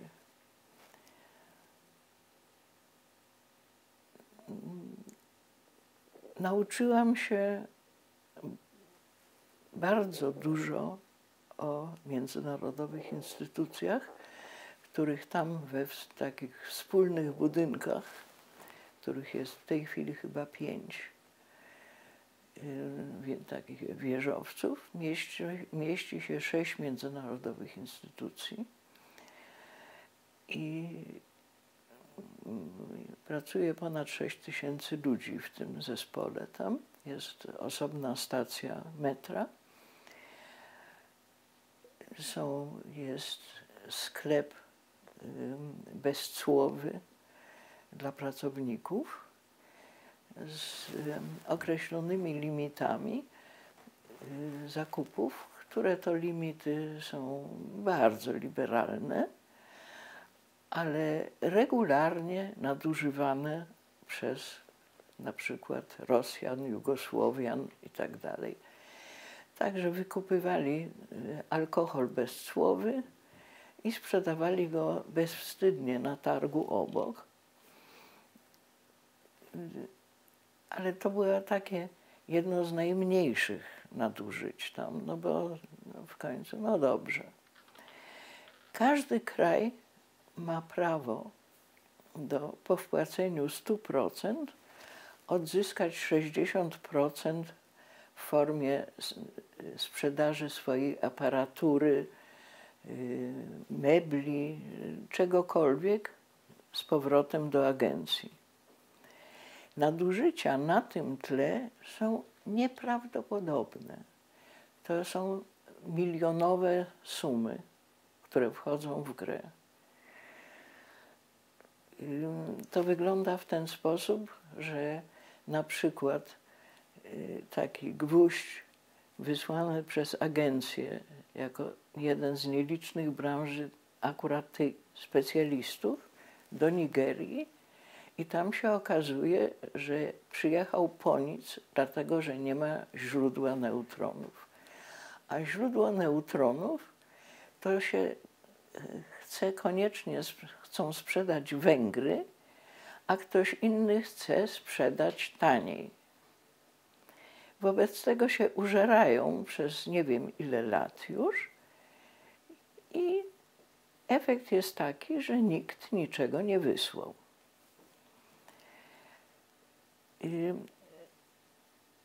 Kiedy byłam w agencji, to przede wszystkim przekonałam się, że zatrudnienia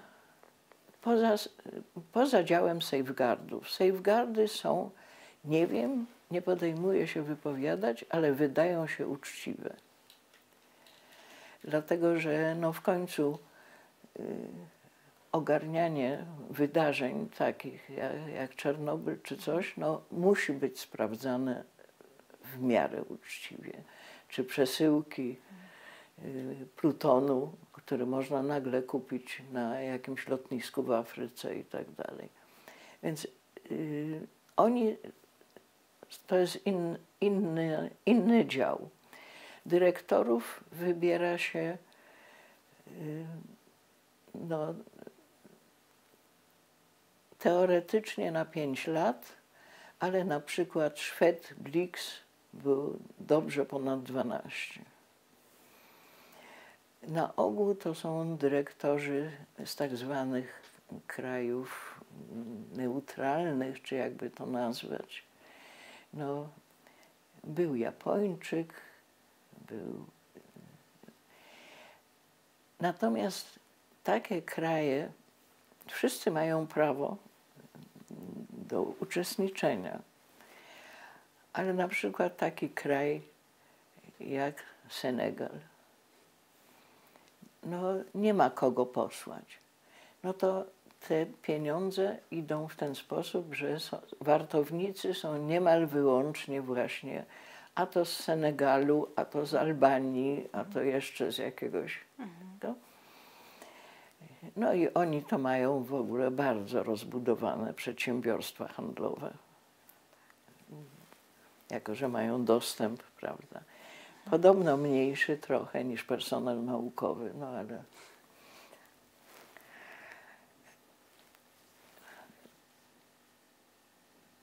Ja załatwiłam Rajmundowi kontakt z Kazachstanem.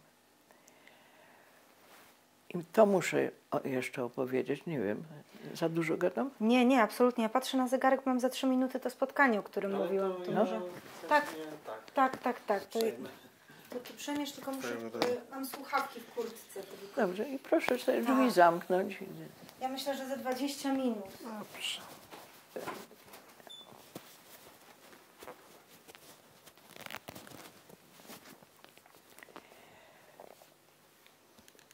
W Kazachstanie jest ogromny problem anemii, ponieważ ten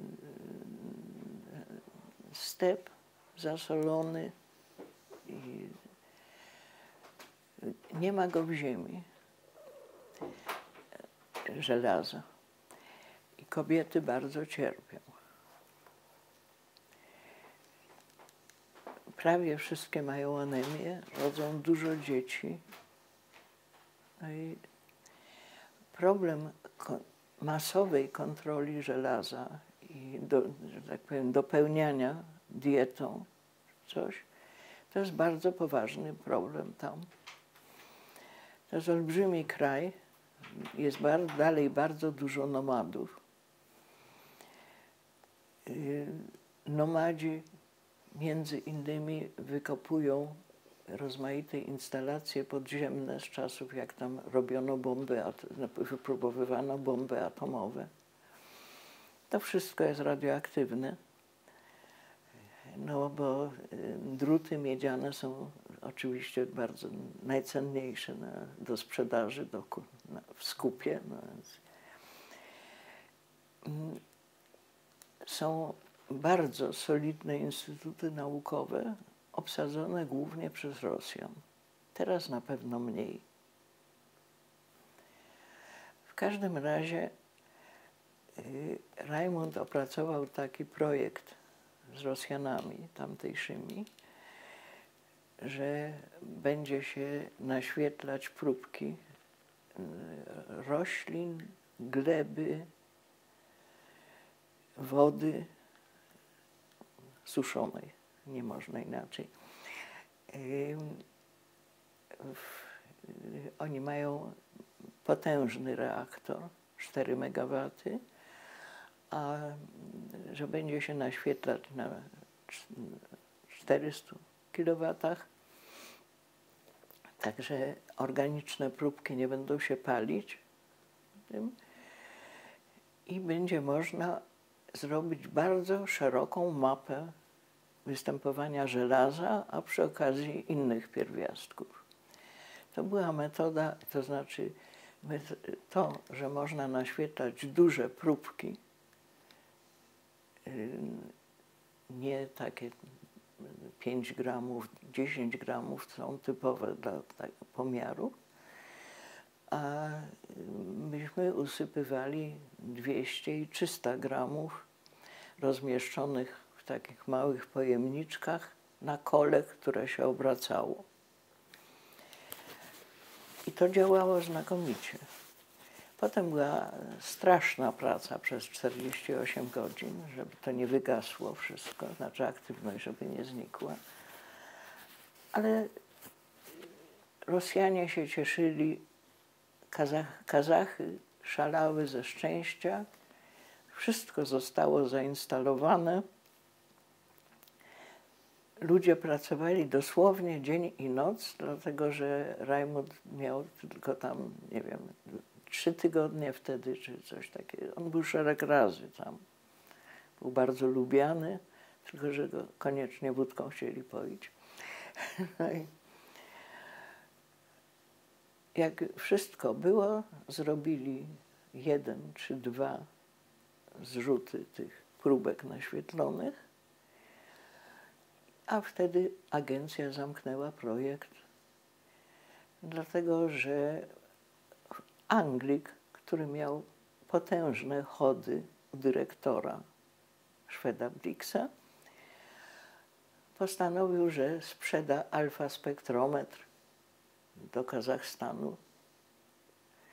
Był wytwórcą, czy pośrednikiem, czy coś takiego, a miał być następnym zatrudnionym w tej dziale współpracy technicznej i wobec tego przeprowadził to wszystko i w związku z tym nie było ani grosza więcej dla Kazachstanu na ten projekt. I takie rzeczy zdarzały się nie jeden i nie dwa razy. I to, że Iran teraz pewnie umie już zrobić wirówki, ale nie umiał wtedy i że dostał nie wiadomo jak i nie wiadomo skąd wirówki do wzbogacania uranu, ktoś to zatwierdził. Nie można 2000 wirówek specyficznie do wzbogacania uranu. To nie są takie jak, powiedzmy, do odwirowywania mleka. To jednak jest bardziej skomplikowany system. Także przez te 5 lat, znaczy po 2 latach Ania wróciła tutaj, żeby mieć dyplom, potem była rok w Izraelu, mniej więcej rok. Była 2 razy w Stanach na takich. W ogóle pierwszy raz w życiu, jak pojechała, to miała 14 lat. Miał ją odebrać taki mój daleki kuzyn, który akurat zachorował w tym momencie i Ania samodzielnie przesiadała się w Nowym Jorku z samolotu na samolot. Także ona była zawsze przedsiębiorcza. A jechała na taki obóz muzyczny. No i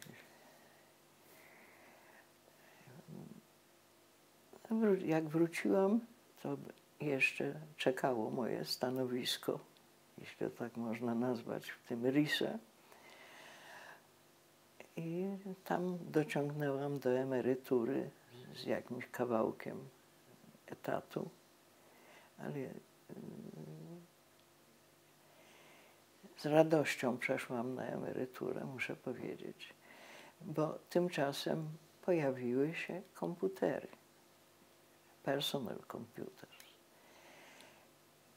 Z powodów oszczędnościowych ten system INIS zlikwidował drukowaną wersję, co było absolutnie bez problemu dla krajów, które posiadały komputery, że sobie mogli czytać tą bazę danych na tym. Natomiast Indie i Chiny zostały zupełnie odcięte od wszelkiej informacji. W Chinach i w Indiach nie można sobie było, nawet jeśli miało dostęp do centralnego komputera, to nie było papieru, nie było drukarki, żeby sobie to wydrukować. I dalej tak jest. Z tym, że no, Chiny rosną gwałtownie, Indie również i w tej chwili to myślę, że to jest problem na biednej wsi, ale nie dla instytutów. Ale wtedy to był problem dla dosłownie wszystkich. No i nie wiem, kto o tym zadecydował, ale niewątpliwie ktoś ze świata zachodniego, że się zamyka. Pracowałam z 2 Amerykanami, znaczy był od reaktorów był jeden, od przesyłu był drugi, znaczy przesyłu energii. Moim, trudno powiedzieć, zwierzchnikiem, ale takim mentorem był Rumun, reaktorowiec, i od biochemii był Anglik i że jeszcze było nas 8 specjalistów podzielonych na działy. Było bardzo bogate życie towarzyskie, dlatego że każdy kraj z tych 100 kilkudziesięciu organizował jakieś wystawy, targi, prawda, potrawy itd., itd. Sama brałam udział w wielkim oszustwie, mianowicie było stoisko izraelskie, sami panowie zresztą, no i wyciskaliśmy izraelski sok pomarańczowy z hiszpańskich cytryn i pomarańczy, bo akurat była taka pora roku, że nie było.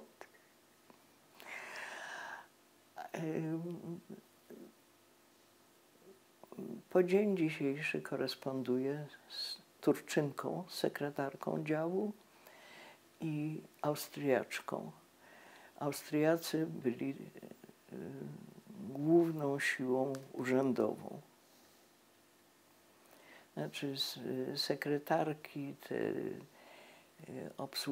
obsługa poczty i tak dalej, to wszystko byli Austriacy. Mimo że teoretycznie nie.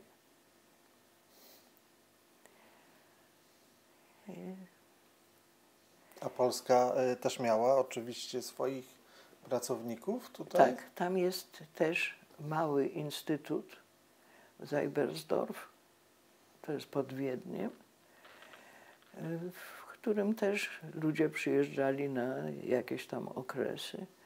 Jak ja byłam, to przez te 5 lat to był taki pan Dybczyński, którego znałam z Instytutu Badań Jądrowych.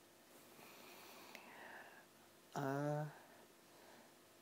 dyrektorem był Hans Blix, Szwed, adwokat,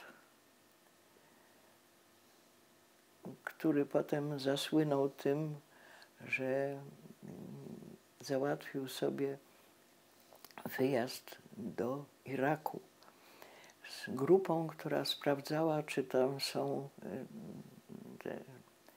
jak to się znaczy, broń masowego rażenia. I udało się im przegapić to, że truto gazem całe osiedla w górach.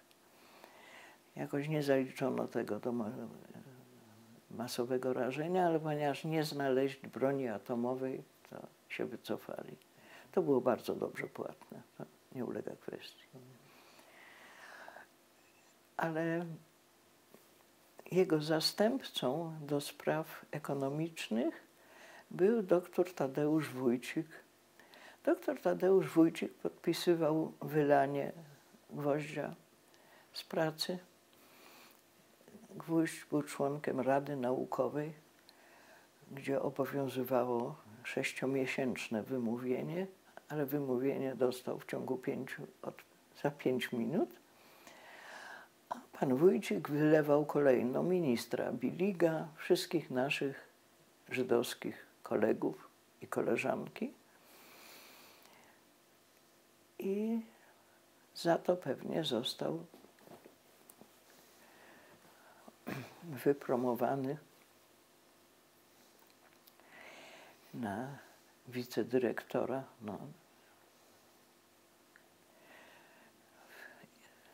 Agencji Atomowej.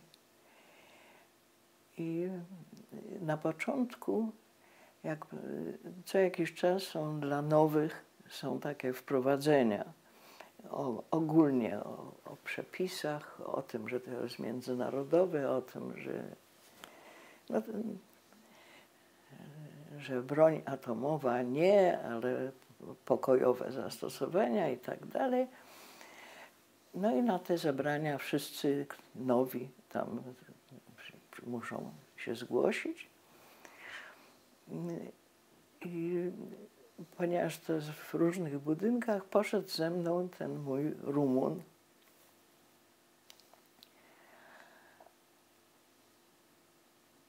I no ja byłam, trudno powiedzieć, przygotowana. Po chwili pojawił się Blix, razem z Tadeuszem Wójcikiem.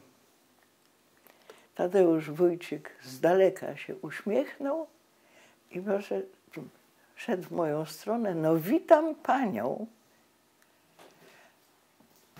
Pani mnie chyba pamięta. Ja schowałam ręce za plecy. Powiedziałam, ja pana bardzo pamiętam. I się rozryczałam, czego sobie nigdy nie wybaczyłam. I wyszłam z tego zebrania. Nie byłam w stanie skorzystać.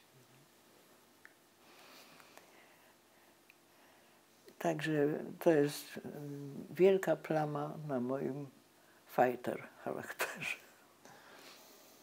A czy, no właśnie, czy pani koledzy, współpracownicy wiedzieli, jaki był powód pani wyjazdu z Polski? Nie, ale wytłumaczyłam Rumunowi i on nie był ani trochę zaskoczony. Powiedział, że no, u nas to akurat nie ten problem, tylko donosy. Donosy, jak ktoś potrzebuje stanowisko, to donosi na obecnego szefa i tak dalej. Nie, no, nie robiło to na nim wrażenia. A Amerykanie nawet wiedzieli. I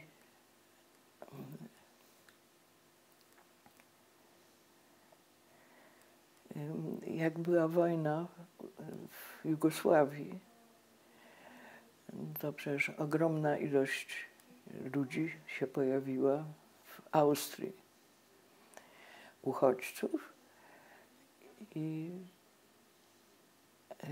to wtedy musiałam Amerykanom tłumaczyć, o co to chodzi. To byli głównie Bośniacy, muzułmanie. Ale największy problem jugosłowiański to było, że tam było 6 milionów mieszanych małżeństw. I oni ucierpieli najwięcej, bo to sąsiad sąsiada mordował dosłownie. No i zrobiliśmy wielką akcję tam pomocy, dlatego że jednak w agencji było dużo pieniędzy. Ludzie mogli bez trudu wydać trochę tych szylingów, żeby pomóc znaleźć jakieś pomieszczenie. Nawet wtedy trudno było mówić o mieszkaniach, ale no jakieś tam kąty dla nich. Austria była absolutnie państwowo nieprzygotowana. A Austriacy to nie Polacy z Ukraińcami. To było po co oni tu przyjechali. Także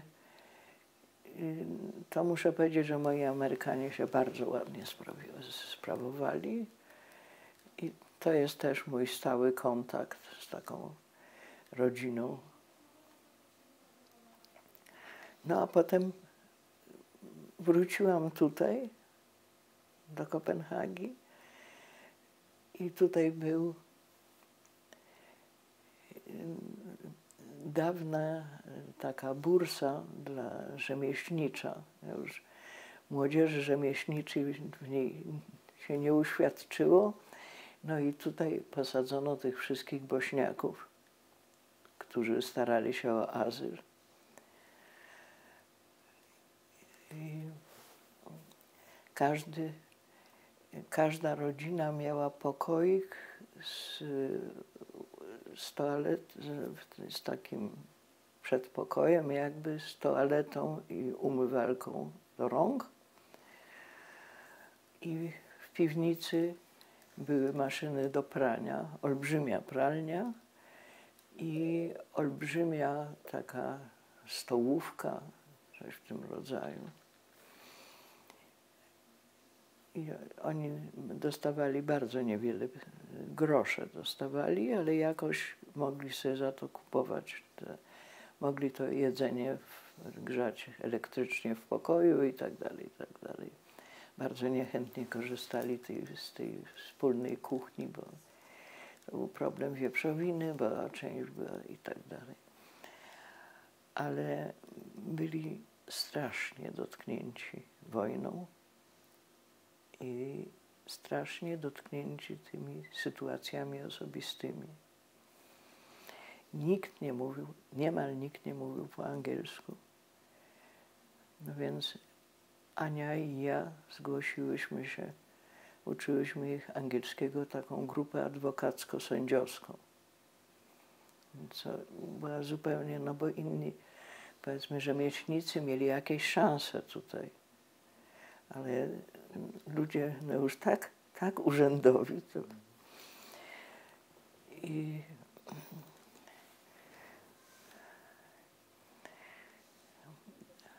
jesteśmy po dzień dzisiejszy przyjaciółmi z taką parą, gdzie ona jest muzułmanką, a on jest prawosławny.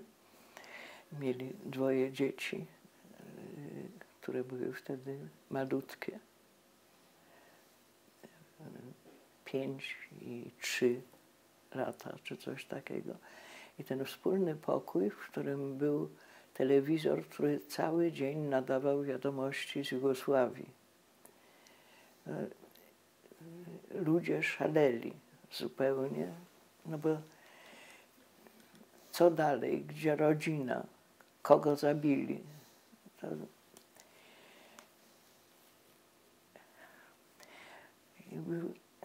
Tu był taki kryminalny przypadek wtedy, o którym czytaliśmy w gazetach, my, że w tej dzielnicy muzułmańskiej, Nerebro, tutaj jakiś facet zabił dziewczynkę 7-letnią i wsadził ciało do śmietnika. No to tutaj jest niezwykle rzadkie i to było bardzo szeroko opisywane.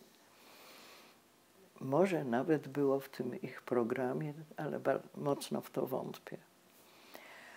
No i te dzieci, w tym lato zamknięty ten pokoiczek, dzieci chciały koniecznie wyjść na zewnątrz.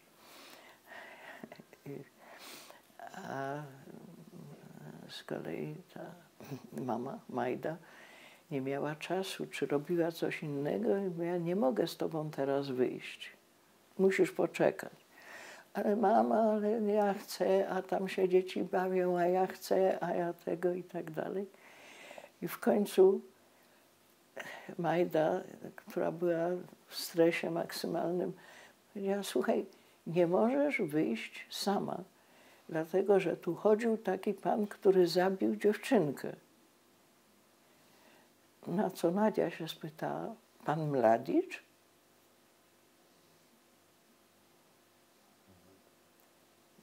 Nawet chyba nie miała 5 lat wtedy. Także te dzieci mają, ta młodsza ma mniejszą traumę, a ta starsza jednak, to są dorosłe kobiety teraz, po studiach i tak dalej. Ma pani kontakt z nimi? Tak, cały czas. Kupili domki, jedna para ma ulę w miniaturowym ogródku, no, mniejszym niż ten pokój. Mają ulę, bardzo pilnują, żeby to było wszystko organiczne i tak dalej. I takie 3 pary trzymają się mieszane właśnie, trzymają się razem po dzień dzisiejszy. No, mieli jakieś domki letnie, bo to z tym, że jedna pracuje w komunie na dość wysokim stanowisku jako radca prawny. Świetnie mówi po duńsku, ale z melodią absolutnie bośniacką. A pozostałe to zmieniły profile.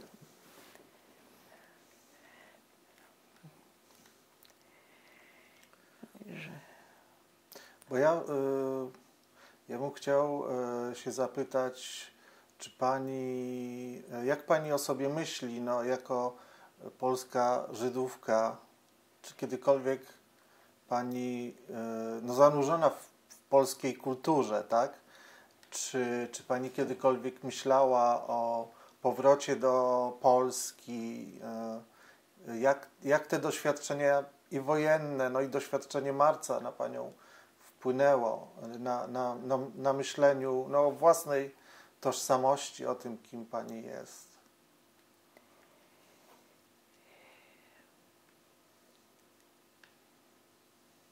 Nie wyobrażałam sobie, że mogę być kim innym niż Polką przez bardzo długi czas.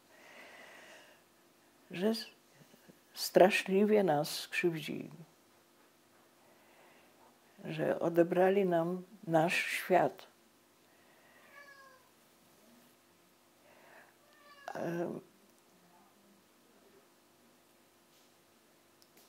Zawsze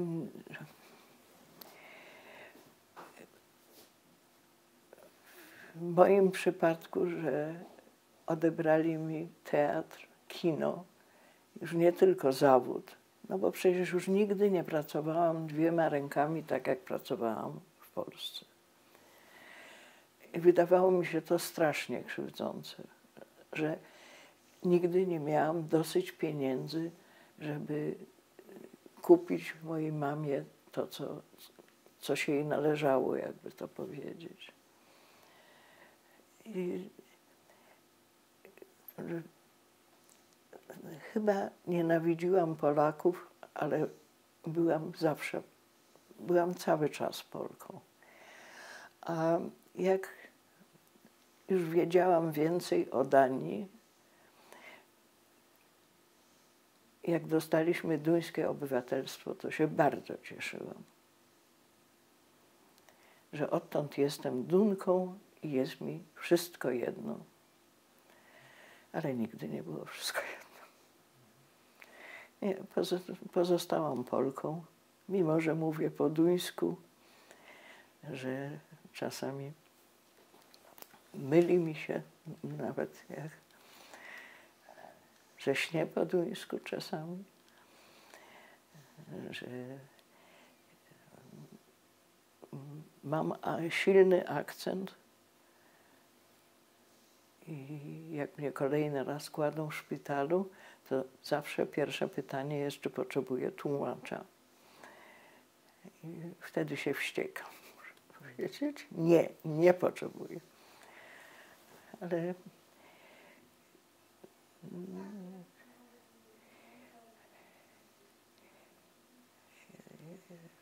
Piotr też nigdy nie był Polakiem. Nigdy nie był Duńczykiem, tak naprawdę. Oni obydwoje mówią o sobie Europejczycy. Piotr władał biegle 5 językami. Pracował w Europejskiej Agencji Przestrzennej, do której się dostał z konkursu, nie przez plecy. Był świetny.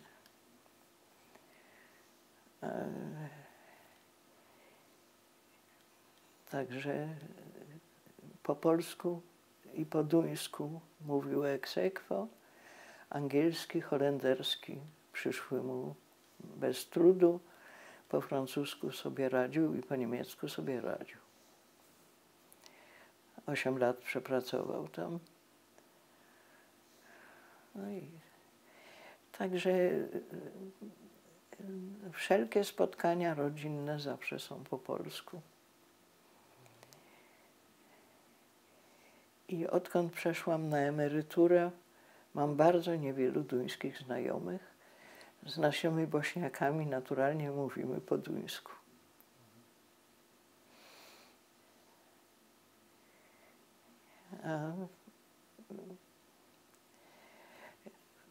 Są takie momenty, kiedy pracowałam te 5 lat w Wiedniu, to ambasada duńska czasami zapominała zaprosić mnie na święta narodowe. Bo jakoś tak i nazwisko dzikie i zapominali o mnie. Ale nie robiło to na mnie większego wrażenia, dlatego że ambasady wiadomo jakie są.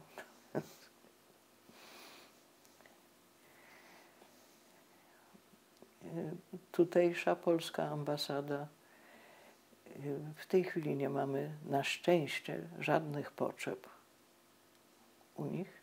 Znaczy ja muszę raz na rok potwierdzać, że żyję dla ZUS-u. To wtedy,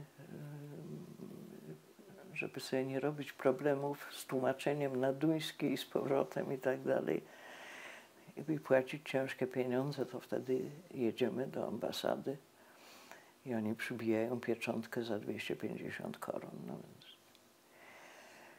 I te panie w okienku są poprawne, a były czasy właśnie gdzieś tak do lat 80, no do 80 lat. To było nieprawdopodobne chamstwo. Także wychodząc stamtąd prawie zapominałam po polsku. A czy pani odzyskała polskie obywatelstwo? Nie, nikt mi też nie zwrócił moich 2,5 tysiąca zapłaconych za stratę obywatelstwa. Ale mam polski PESEL. A czy za stratę, to znaczy to była opłata urzędowa? Tak, tak, za zwolnienie z obywatelstwa, które było konieczne do wyjazdu. Chce pan zobaczyć taki dokument wyjazdu? Oczywiście, tak. Ale jedną chwileczkę. To ja tylko odepnę. Ale rozumiem, że to jest... Nie, no jak Ania, jak mnie nie będzie, to Ania takie rzeczy to